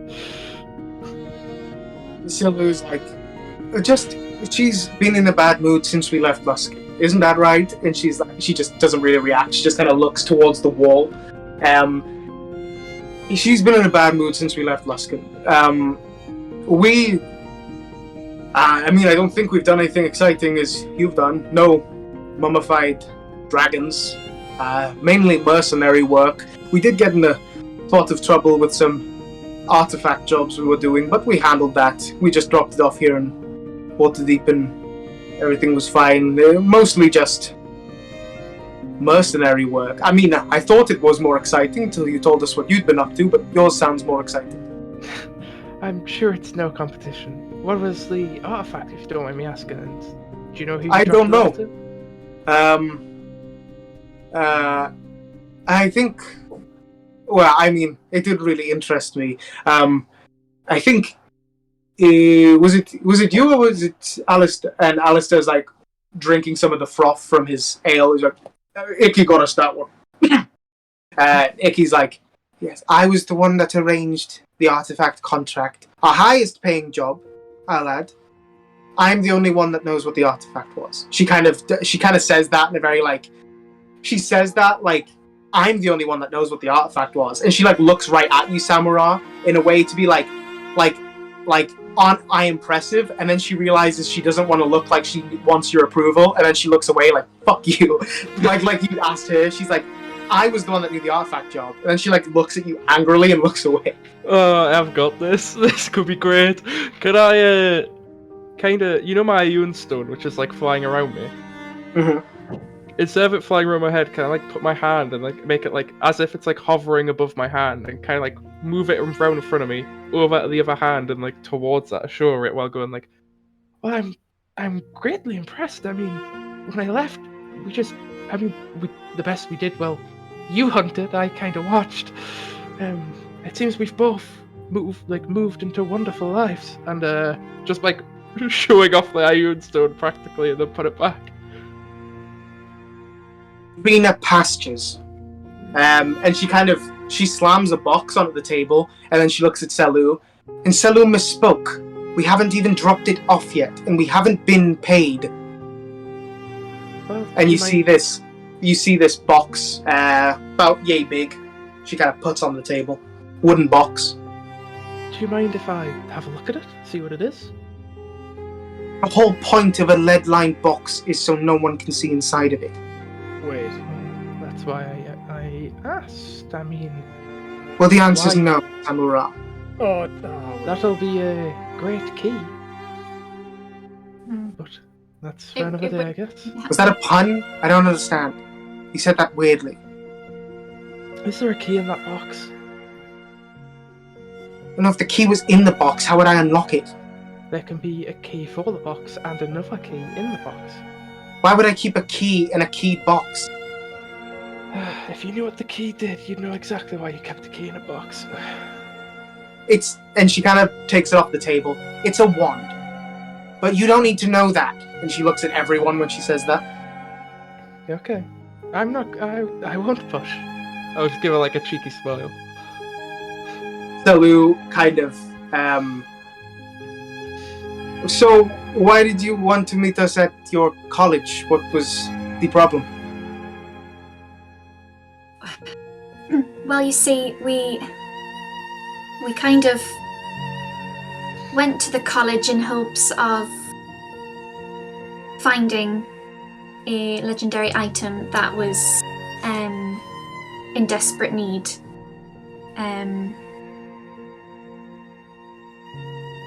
We met the professor, so I'll kind of turn to Alistair as I say this. We met. Alistair says, as you say we met the professor, Alistair he goes like, yeah, it's a real shame about the professor. What do you mean? What about your tutor, who you are talking about, Professor Barnes? Yes, but what's a shame about him? What's happened? Oh, you didn't hear? His daughter's very sick. Oh. Bastard. Okay. Okay, yep, I get it. I didn't hear. I didn't know. I suppose he probably doesn't want to talk about it. I only heard from my cousin when I got back into town, but I hear she's very sick, and his wife died a while ago, so I think it's just them. Excuse me. Just give me a moment. I'll check on our friend, and I'll just get up and go midway through that conversation. Are you going down to see Eartha? Yeah. Okay, so we'll cut over to Eartha. So as Samura and Anya went up the stairs, Eartha, you moseyed on over to the bar and kind of hanged around down there for a bit. Are you investigating anyone? Do you want to look for someone interesting, or do you just want to stay out of the way? I'll look for someone interesting. I'll see what kind of people we got hanging around. Sure. Make a perception check with advantage because you're very strategic. You've picked a nice place to people watch. 35. 35. Yes. What the fuck? What the fuck?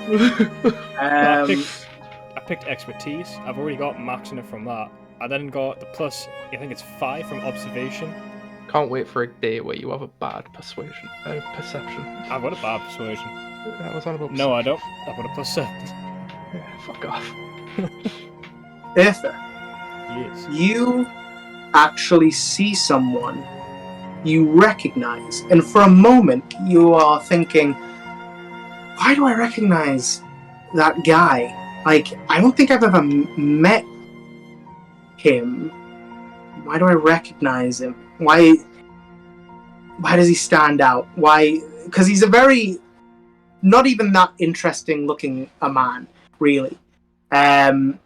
He's wearing like a floppy blue hat, like a very foppish, fanciful hat. He's wearing pretty nice clothes, a nice dress shirt and a long white scarf with gold rimming on the shirt and on the scarf. He has a very nice, thick brown beard and even a thicker, pointed brown mustache that points over his beard. And you can see he is scribbling. He's sitting in front of the fireplace in the yawning portal, which is kind of sculpted to look like a monster's mouth opening with the flames inside of it.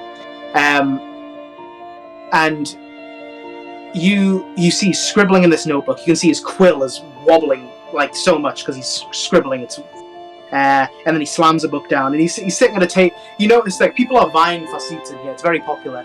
He's kind of just taken a table, a four-seat table, and no one else is sat with him. He's like, this is my table. So he's clearly like respected or known or some other kind of thing. You recognize him. You can do another check, like a history or an intelligence check if you want to try and think of why you recognize him, but you recognize him for some reason. Yeah, I'll do a whichever. Sure, whichever you like. History or what? Intelligence. History it is. 19. 19.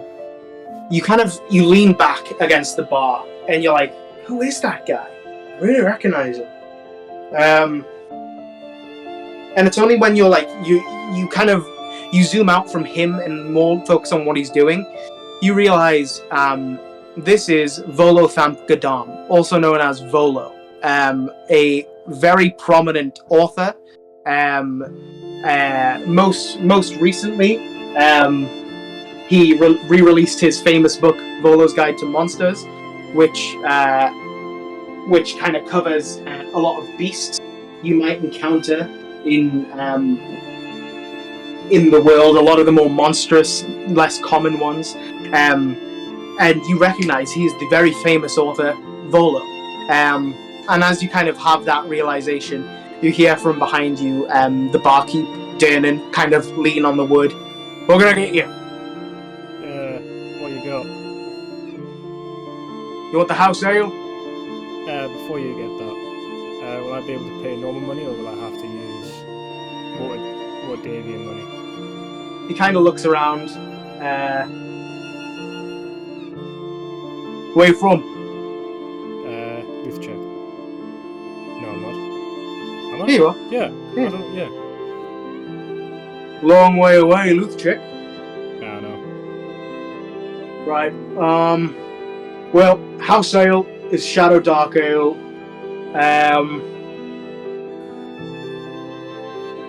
I'll have to charge you a bit more, but you give me 1 silver piece. 2 silver pieces, you can have a tankard of Shadow Dark. I'll give him a gold. You flick him a gold and he catches it. Man after my own heart. Right. Normal prices for the rest of the night, friend. Thank you. So he kind of elbows this keg of Shadow Dark Ale, pours it out into a tankard, which he drops before you. You can see all the tankards in here are actually ascribed with this symbol. You take it, it's the symbol of the Yawning Portal. It's like this nice geometric shape. So Shadow Dark Ale, It is a type of ale that is brewed actually in Shadowdale, which is that sea shanty you heard before. My love was a lass from Shadowdale, brewed in that same place. It's dark.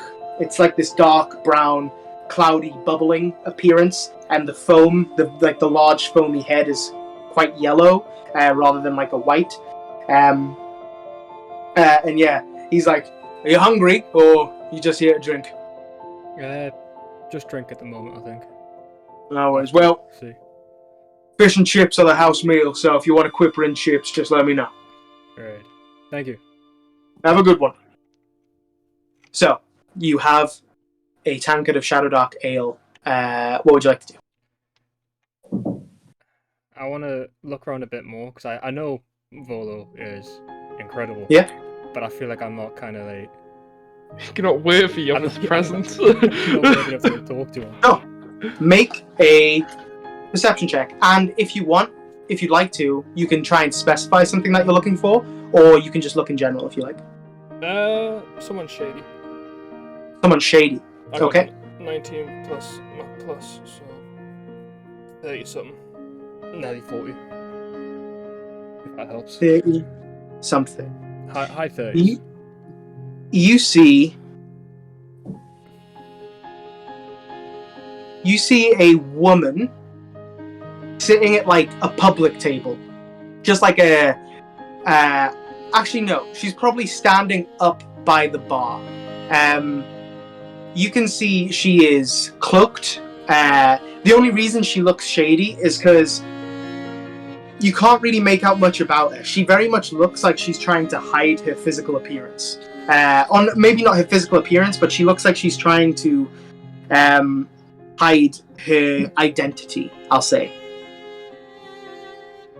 You can do like another perception check if you want to try and make out some physical details, or you can just go up to her if you want, or you can just not do anything, whatever you like. I'll stand beside her for a little bit and just keep scanning the room before I say anything. Cool. Scan the room. Very vibrant room again. You know, lots of different kinds of people: orcs, half orcs, tieflings, halflings, humans, elves, dwarves, all variety of people. Yeah. Do you say anything? She seems to be. You see. Actually, make a perception check. Make a perception check with disadvantage because she's hiding it. 22. 22. You see Dernan comes up to her and he's like, "You having another?" And she's like, "Yes, another one of the house ales, please." And he drops another one, and as she kind of pulls it in, she waves her hand over it, and you see it turns into red wine. Fancy trick? Do you say that? Yeah. She kind of shoots you a side eye. Good eyes. You're the first person that's noticed that all night. She raises it up. As she kind of takes in the drink, you notice she has dark skin. Not super dark, kind of like a mid-shade brown. Underneath her dark shawl, she's wearing like a leather half jacket, like with a very fancy lapel, but it only goes down to about the waist, and underneath she's wearing kind of black and gold leathers. She has dark brown riding gloves on her hands and tall black boots. And you can see what you think is a... it appears to be some kind of book that is kind of strapped. She has like a bandolier for a book, probably like a wizard spell book or something, that hangs down at her waist. And she has a very mundane looking chipped wooden staff on her back, which doesn't really suit the rest of her appearance. Underneath this dark cloak, she looks a lot fancier, but this cloak and the staff look very spotty, and beneath the station the rest of her otherwise suggests. So who are you hiding from? Who says I'm hiding from anyone?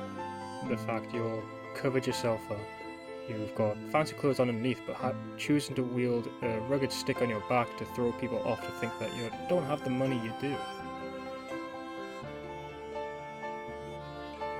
And She kind of... You have a hood up.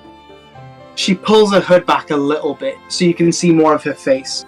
Very well sculpted, dark brown to black eyebrows, amber eyes, 2 blue earrings with yellow, spherical blue earrings with little yellow tassels that hang underneath, and a bob of straight, again, very dark brown to black hair. She kind of pulls her hood back and waits a moment as you investigate her face more. You're not from here, are you? Nope. What gave that away?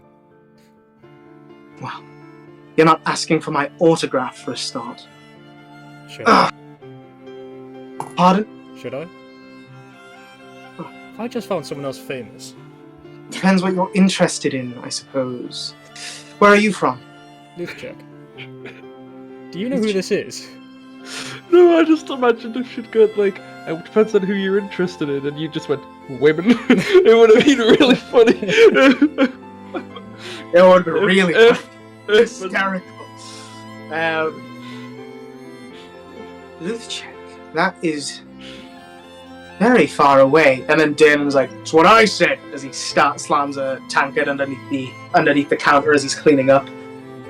What brings you to Waterdeep? Family. And the church I need to go to. Which church is that? The Red Knight. The one just outside of Baldur's Gate. You've got a little ways to go yet. I've already been. Just wandering now. Yes, they were the days. You can see this woman appears to be mid-30s, but she talks as though she's older. You don't know if that's a magical thing or whether she's just a bit uppity. Whether she's like, "Oh, I'm better than my peers." You can't tell. Are you here alone, or are you going down into the Undermountain? Well, might do later on. I've got people here, but they're busy dealing with some of their family business. They help me with mine, I help them with theirs. That's kind of how it went. Well, it's good to make friends on the road. Well, my name is Vajra. I'm going to spell that because I feel like already when I said that, I could hear Discord going, I'm just going to turn that into syllables. So Vajra is spelled Vajra. Vajra. My name is Vajra. And yours? Eartha. Eartha Separate. Eartha Separate.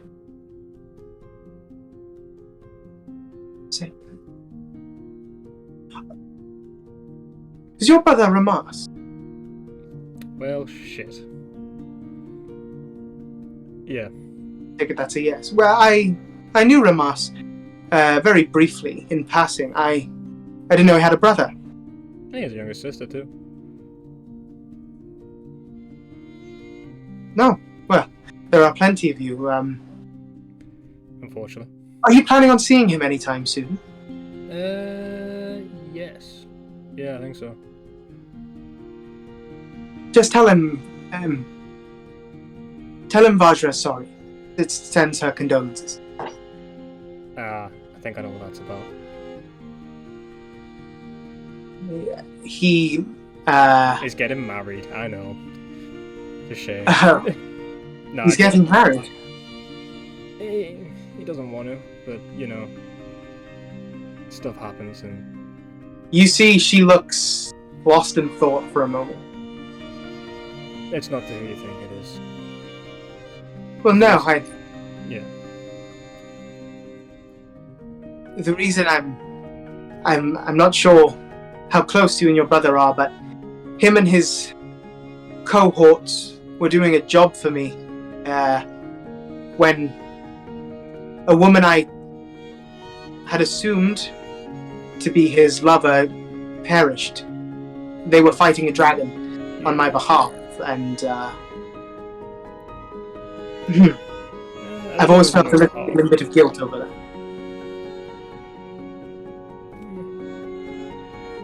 Just tell him I'm very sorry, and if he ever needs anything, he knows where to find me. I will let him know when I see him, but it might be a month or 2 yet. Fair. And he's getting married, did you say? At your sepulchre, your citadel? 50 days, I think. Perhaps I should try and make my way down there. I'd have to talk it over with Laurel. Well, it's been a pleasure speaking with you, Arthur Sepret. I should be off. No problem. She kind of reaches her arm out for a handshake. I will go for a handshake. She taps you on the shoulder with her other hand. And she casts protection from good and evil. I will see you soon. She kind of wanders off. Huh. At this point, you see Samura descending the stairs. That must be why I've got protection from good and evil. I have a bit of both. Find your friend? Yeah, Icky's pretending to be mad. Salu's You laughing sure as she's ever. pretending? It seems it's kind of what she used to do anyways. Do you I'm want me just to happy read it they're and okay. find out for you? I careful. Don't put your arm in the lion's mouth. I've done that already, mate. We have bigger problems. What's your bigger problem? Now, this is the point where I realise it's been about 10 minutes and I've forgotten what was said upstairs. So can I get a recap? Yeah. Is there anything specific you want me to enter on? Was it the box that you were asking about? No, it was the bit afterwards. The guy was talking about Professor Barn or some shit. Yeah, so he said Professor Barnes' daughter was very ill, and it was just him and his daughter. His wife has passed. Right, yeah. Yeah, right, got it. Anya's friends just informed her that Professor Barnes' daughter's very ill, and the wife is already dead. I have a funny feeling, I mean, I don't know, but you're fairly certain he was lying. I'm going to try and say this, like, quietly. I know it's a busy tavern, so I don't have to say it too quietly, but just, like, make sure you can hear whilst trying to not let other people know. Do you not think there's a chance that he's made the deal with Raphael to try and save his daughter? That's a very good chance, because when I checked him if he was lying, it was around the time that you also asked him about a devil. Yeah. Could very well be that, or it could very well be he knew where the heart was. But, and the good news, I think I found you a love interest. She's a big, strong woman. It's my girlfriend. It's not my girlfriend. I'm good. I'm good. Thank you, though. I'll pat him on the back while, like, leading him up the stairs and be like, I'm sure you'll change your mind when you meet her. As soon as I see it, I turn around and walk back down the stairs. Are you both going upstairs? Well, Yeah, can I make sure Jade's following me? Yes, sure. I'm gonna say how to do this. He's not there. Jade died. We left Jade in water deep. I have a funny feeling there's an issue with How long does detect thoughts last? Is it up to an hour? Does anyone know that? I will quickly Google detect thoughts. Up to 1 minute. Up to 1 minute. Never fucking mind. Okay. So. Hey Jess, can you do detect thoughts on Jade? So, Yeah. as you guys are going upstairs, if Jade, Samura going upstairs, Anya, you are upstairs with Icky, Salu, and Alistair. After about a minute or two of Samura being gone, you see Icky just kind of lunges back her drink, taps it on the table, and says, "Okay, I'm going to meet him. I'll come back with the money." and she starts walking down the stairs. And as Alistair's like, okay, well, do you want me to come with you? And she's like, no, I'll take Samura. And she kind of storms down the stairs. And as you guys are walking up, she just kind of very curtly grabs your arm, Samura, and kind of turns you around. Do you resist, or do you walk down the stairs with it? I was very used to back in Schultz just doing what I was told. Sure. Yeah. You're not Very big and scary, and I didn't have magic. He very forcefully just kind of grabs your arm and spins you around and begins walking downstairs. I want you to come with me to meet this contact to sell this. Yeah, no problem. Do you mind if we chat along the way? It's just downstairs, but we can stand here and talk.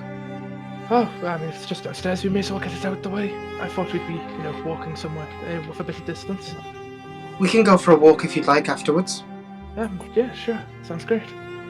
She kind of takes the lead, and she walks up to this guy who, Samurai, you think's kind of a dick. He's kind of, there's this 4-seat table, and he's just like the only guy sitting there. He's wearing like this foppish blue hat. Looks very fancy. You know what, Samurai, you're an avid reader, so I'm gonna say, make a insight check. Oh no. I'm pretty sure it's a +0, isn't it? Yeah, that's a 9. 9. You don't recognize him. So she kind of leads you up to that table, and she slams the box down on the table, and he kind of jumps, and his hat kind of flops up a minute, and he's like, "Oh, are you? You must be Iki, right? You are. Yes, you're an Aracrocra. You're 2 Aracrocra. Who else would you be?" And he kind of slaps his hat, and she's like, "Yes, I am Iki. This is Samura. Samura, this is Volo Thampkadam, otherwise known as Volo. We have brought you." And she kind of looks around very conspicuously, almost like an owl spinning a head 360. She's like, "The item? Do you have the coin?" And she kind of slides it forward. And he's like, yes, I have the coin. And he kind of lunges down on the floor, and he kind of opens the satchel, and he slams this heavy bag. If none of that is like copper and silver, it is a considerable fortune. Is it how much we have, or is it more? If it's all gold and or platinum, more, much more. Cool. And you kind of see she's just like transfixed on it for a moment, and her hand like absent-mindedly lunges towards it, and he kind of grabs it, and he's like, "If you could open the box first, just to make sure we're not tricking each other." And she's like, "Oh, of course." And she kind of pats through her bandoliers and her bags and finds the key and opens it. And she very particularly opens it away from your gaze, Samurai. Like, she opens it so the lid blocks your vision of it. Can I try and get a view? Sure, make a perception check. 16. 16. It's a wand. Kind of decorationless, featureless, opalescent, ivory, like a white wand without much decoration on it. And Volo rubs his hands. "Oh, it's perfect. Thank you. He's going to be over the moon. Thank you. Yes, Kurt, check the coin. And he slams the lid shut, takes the key, locks it again, puts it into his bag. It's been a pleasure doing business with you, Miss Iki and Samura. And please, if you're ever looking for more work, come my way. You did this fantastic, truly." And he kind of gets up, slumps his bag on his shoulder, picks up his books. "If there's nothing else," and Iki's like checking the coin. "No, I don't." Do you mind if I ask you a question? Of course, I love people asking me questions. I'm just curious. I'll lower my voice a bit. I'm just curious what it does. I'm a magic user myself. These things always interest me. Make a persuasion check with advantage. You get the sense this guy really likes to talk.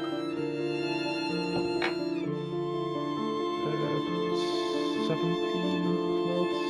21. 21.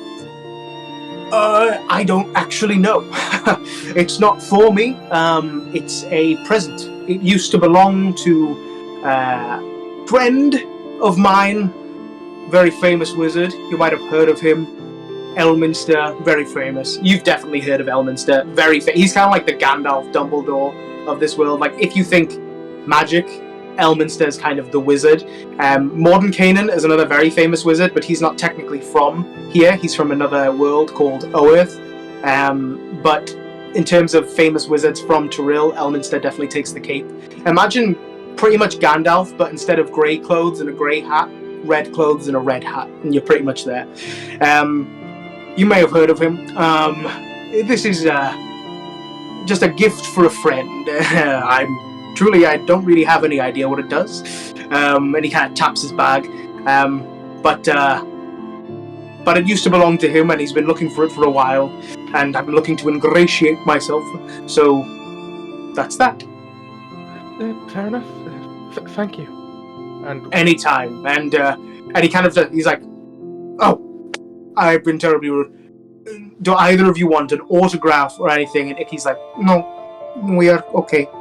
And he's like, okay. And he kind of lingers on you for a second, Samara. And if you don't say anything, he's like, okay, I'll be off. Good night. Actually, before he does say that, can I just say like, I mean, if you want to give me one, I only want to give you one if you want one. Can I like lean in and turn my head a little bit? Who are you? You see like this crestfallen, like sullen look falls over his face, and he goes like, I'm Volo. Oh, Volo's Volo! Oh, I've read so many things about you. Okay. He's kind of like, well, if you ever, good night. And he just kind of opens the door from behind with his foot, kind of kicks it open and does a little curtsy, and like heads out. You think you broke his heart a bit. Icky, who the fuck was that guy? Very famous. He writes a lot of books. Volo's Guide to Monsters. What? That's two people we've both gone and said we don't know who you are. We're not asking for an autograph. Right. Would you like to go for a walk? Yeah. Can I? At any point in that conversation, could I have tried to peep in the bag to see if it is gold or like what it is? Sure. Make a perception check. I'm going to say with disadvantage, which for you would just be straight because you get advantage on with your eyes. I don't. I just get a +2 with my eyes. Oh, do you? 7. 7. You are completely thrown off because you didn't really get a good look. But even when you did, it was obviously shadowed by like the bag. And Waterdavian coins are all different shapes. And you're just completely lost. You didn't get a good look at the colours, so no. But like, even if it's all just like silver and gold, it's still a pretty mean amount. But if it's like more than that, it's like a good amount. And she's just like, would you like to go for a walk? I should go give this. And then she kind of looks at it, and then she kind of lifts it up. And she's like, it's probably safest with me. Would you like to go for a walk? Yes. Okay. Opens the door for you. Go for a walk, and I'll just as we're walking, I'll just start saying like, I just want to apologize again for not sending as much, talking as much, not telling you beforehand, all of it. I mean, yes, I should have come to you beforehand, but like, my house practically exploded, and I jumped on the first boat there was. I didn't tell Salu, I didn't tell anybody, I wasn't leaving you out, it wasn't like that. It's okay. We are here now. Let's just try to move on. I am sorry. I have been quiet. I have been struggling to think of what to say, and I knew when we left Luskin that this would be coming soon, and I didn't know what I would say, and I still don't know what to say. So all I'm going to say is make sure they don't see you. She takes to flight. Ah, great. Do I have any inclination of what's happening? Sure. I'm not going to make you roll. Flying in most cities is just pretty, like, they just don't like you to do it. Yeah. This city has a aerial combat force in the Griffin Cavalry that just regularly patrols the skies. You think she wants you to follow and not let the Griffin Cavalry people see you. Yeah.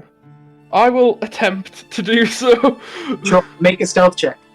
I'll say with advantage because it's night and blah blah blah. I can copy her and she knows what she's doing. It's so I should say at this point it's probably getting to like 6 p.m. at this point. That's 18.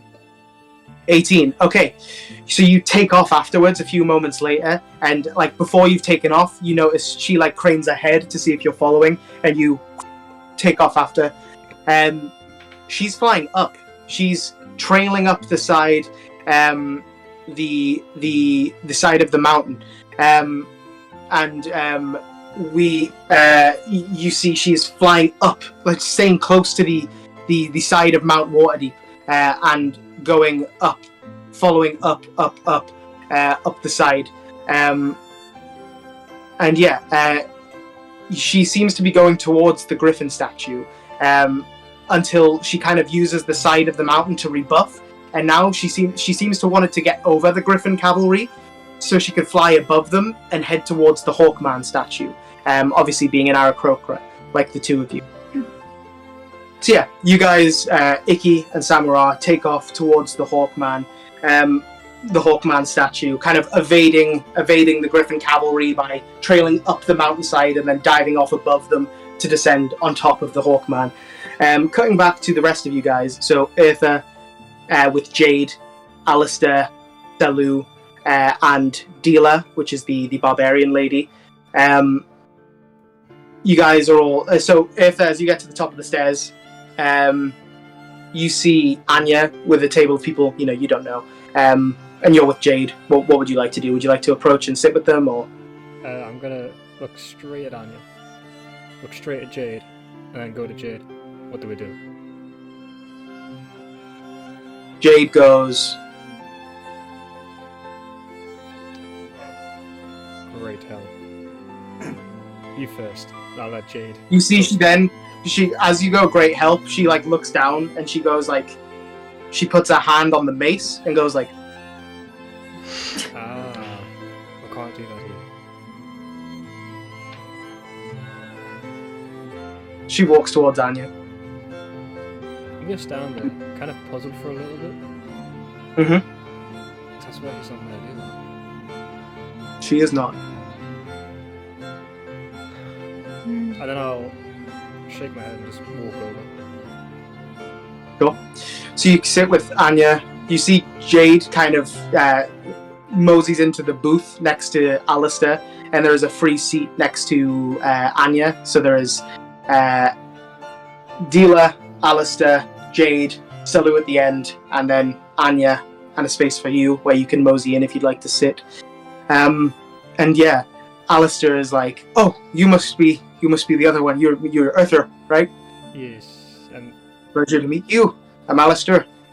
This is Talu. Who's your other friend? And he kind of looks at Jade, and Jade just kind of like swivels to him. Okay. This is Jade. It's a goblet in her face. Yeah, an animated armor with some form of conscience, which is a bit weird. Just Are they supposed to have it? No. Like she thinks? I don't think they're supposed to do that. Apparently. Watch. Jade, what do you want to do? Jade kind of like looks around. She kind of leans towards you. She puts her hand on the mace. Can't do that here. Can't do that here, I'm afraid. See what I mean? That's not normal. She's never done this before. It's not my problem. Samara's. It's Samara's. She starts drumming her fingers on the table like a... like an idol thing, just like drumming her fingers on the table. And he's like, "Okay, cool, you've got a thinking robot. That's cool. Well, this is Deela. This is my friend Deela. Say hello, Deela. Dealer's just kind of like shoots you one glance. Nice sword. Thank you. And she kind of turns to a drink. Okay, well, looks like we're all feeling chatty. Where are you guys staying tonight? Are you staying here? Are you staying somewhere else? Or are you staying with any kind of motions at Anya? Are you staying with your aunt and uncle? What are you guys doing? Huh. What time is it roughly, like, when we're having that conversation? Probably like 5 p.m., 6 p.m. Oh, okay. So we could go to my aunt and uncle's if we didn't want to pay money to stay in a tavern. I don't mind. I think I'm on good terms with the tavern keep. We need to Okay, get rid well, of this money somehow. What were you doing downstairs? Yes. Getting a drink. Moseying around. Met some interesting people. Yes, there's a lot of interesting people in the Yawning Portal. Who did you meet? Volo. Hi. A lady named Rajara? Is that it? Rajara? Vajra? That's it. That one. Not her as well. Anya, you would recognize that name. Definitely. Vajra. Get the last name right. Vajra Safar. Pretty much the second most powerful person in Waterdeep. She is the Black Staff of Waterdeep. She. So you have the Open Lord, Laurel Silverhand, who, to put things in perspective, Laurel Silverhand, who is the current Open Lord of Waterdeep, her sister was Midnight, who became the Goddess of Magic. So that's how powerful she is. That's kind of the level she's on. She's also a chosen of Mystra. And then the second most powerful person, the Black Staff, who, like legend has it, their staff is what controls the walking statues. Like, they can summon the statues to come to life. That's how powerful she is. That's why it was old and tired. Oh, well, you can't... at least to the people of Waterdeep, the Black Staff is very recognizable. I think she disguises it when she's out and about. Well, that must be a good omen. I will get us all drinks, because I don't know when. I'm gonna pull Omen out. What the fuck? Is that a threat? No, you said Omen. This is... That's a gun! I named it Omen. I want to know how you knew that. Okay. No, just put it away. I'm gonna go get some drinks, okay? Yeah. Sorry. And he kind of just like slides over Jade and like pushes out. And he's like, okay, well, just let me know if they come back and they want anything. And he trots off downstairs. Okay. I think just because we've went on a bit longer, we'll end it there unless there's any last things people want to squeeze in, any quick things. Otherwise, we'll pick up next week.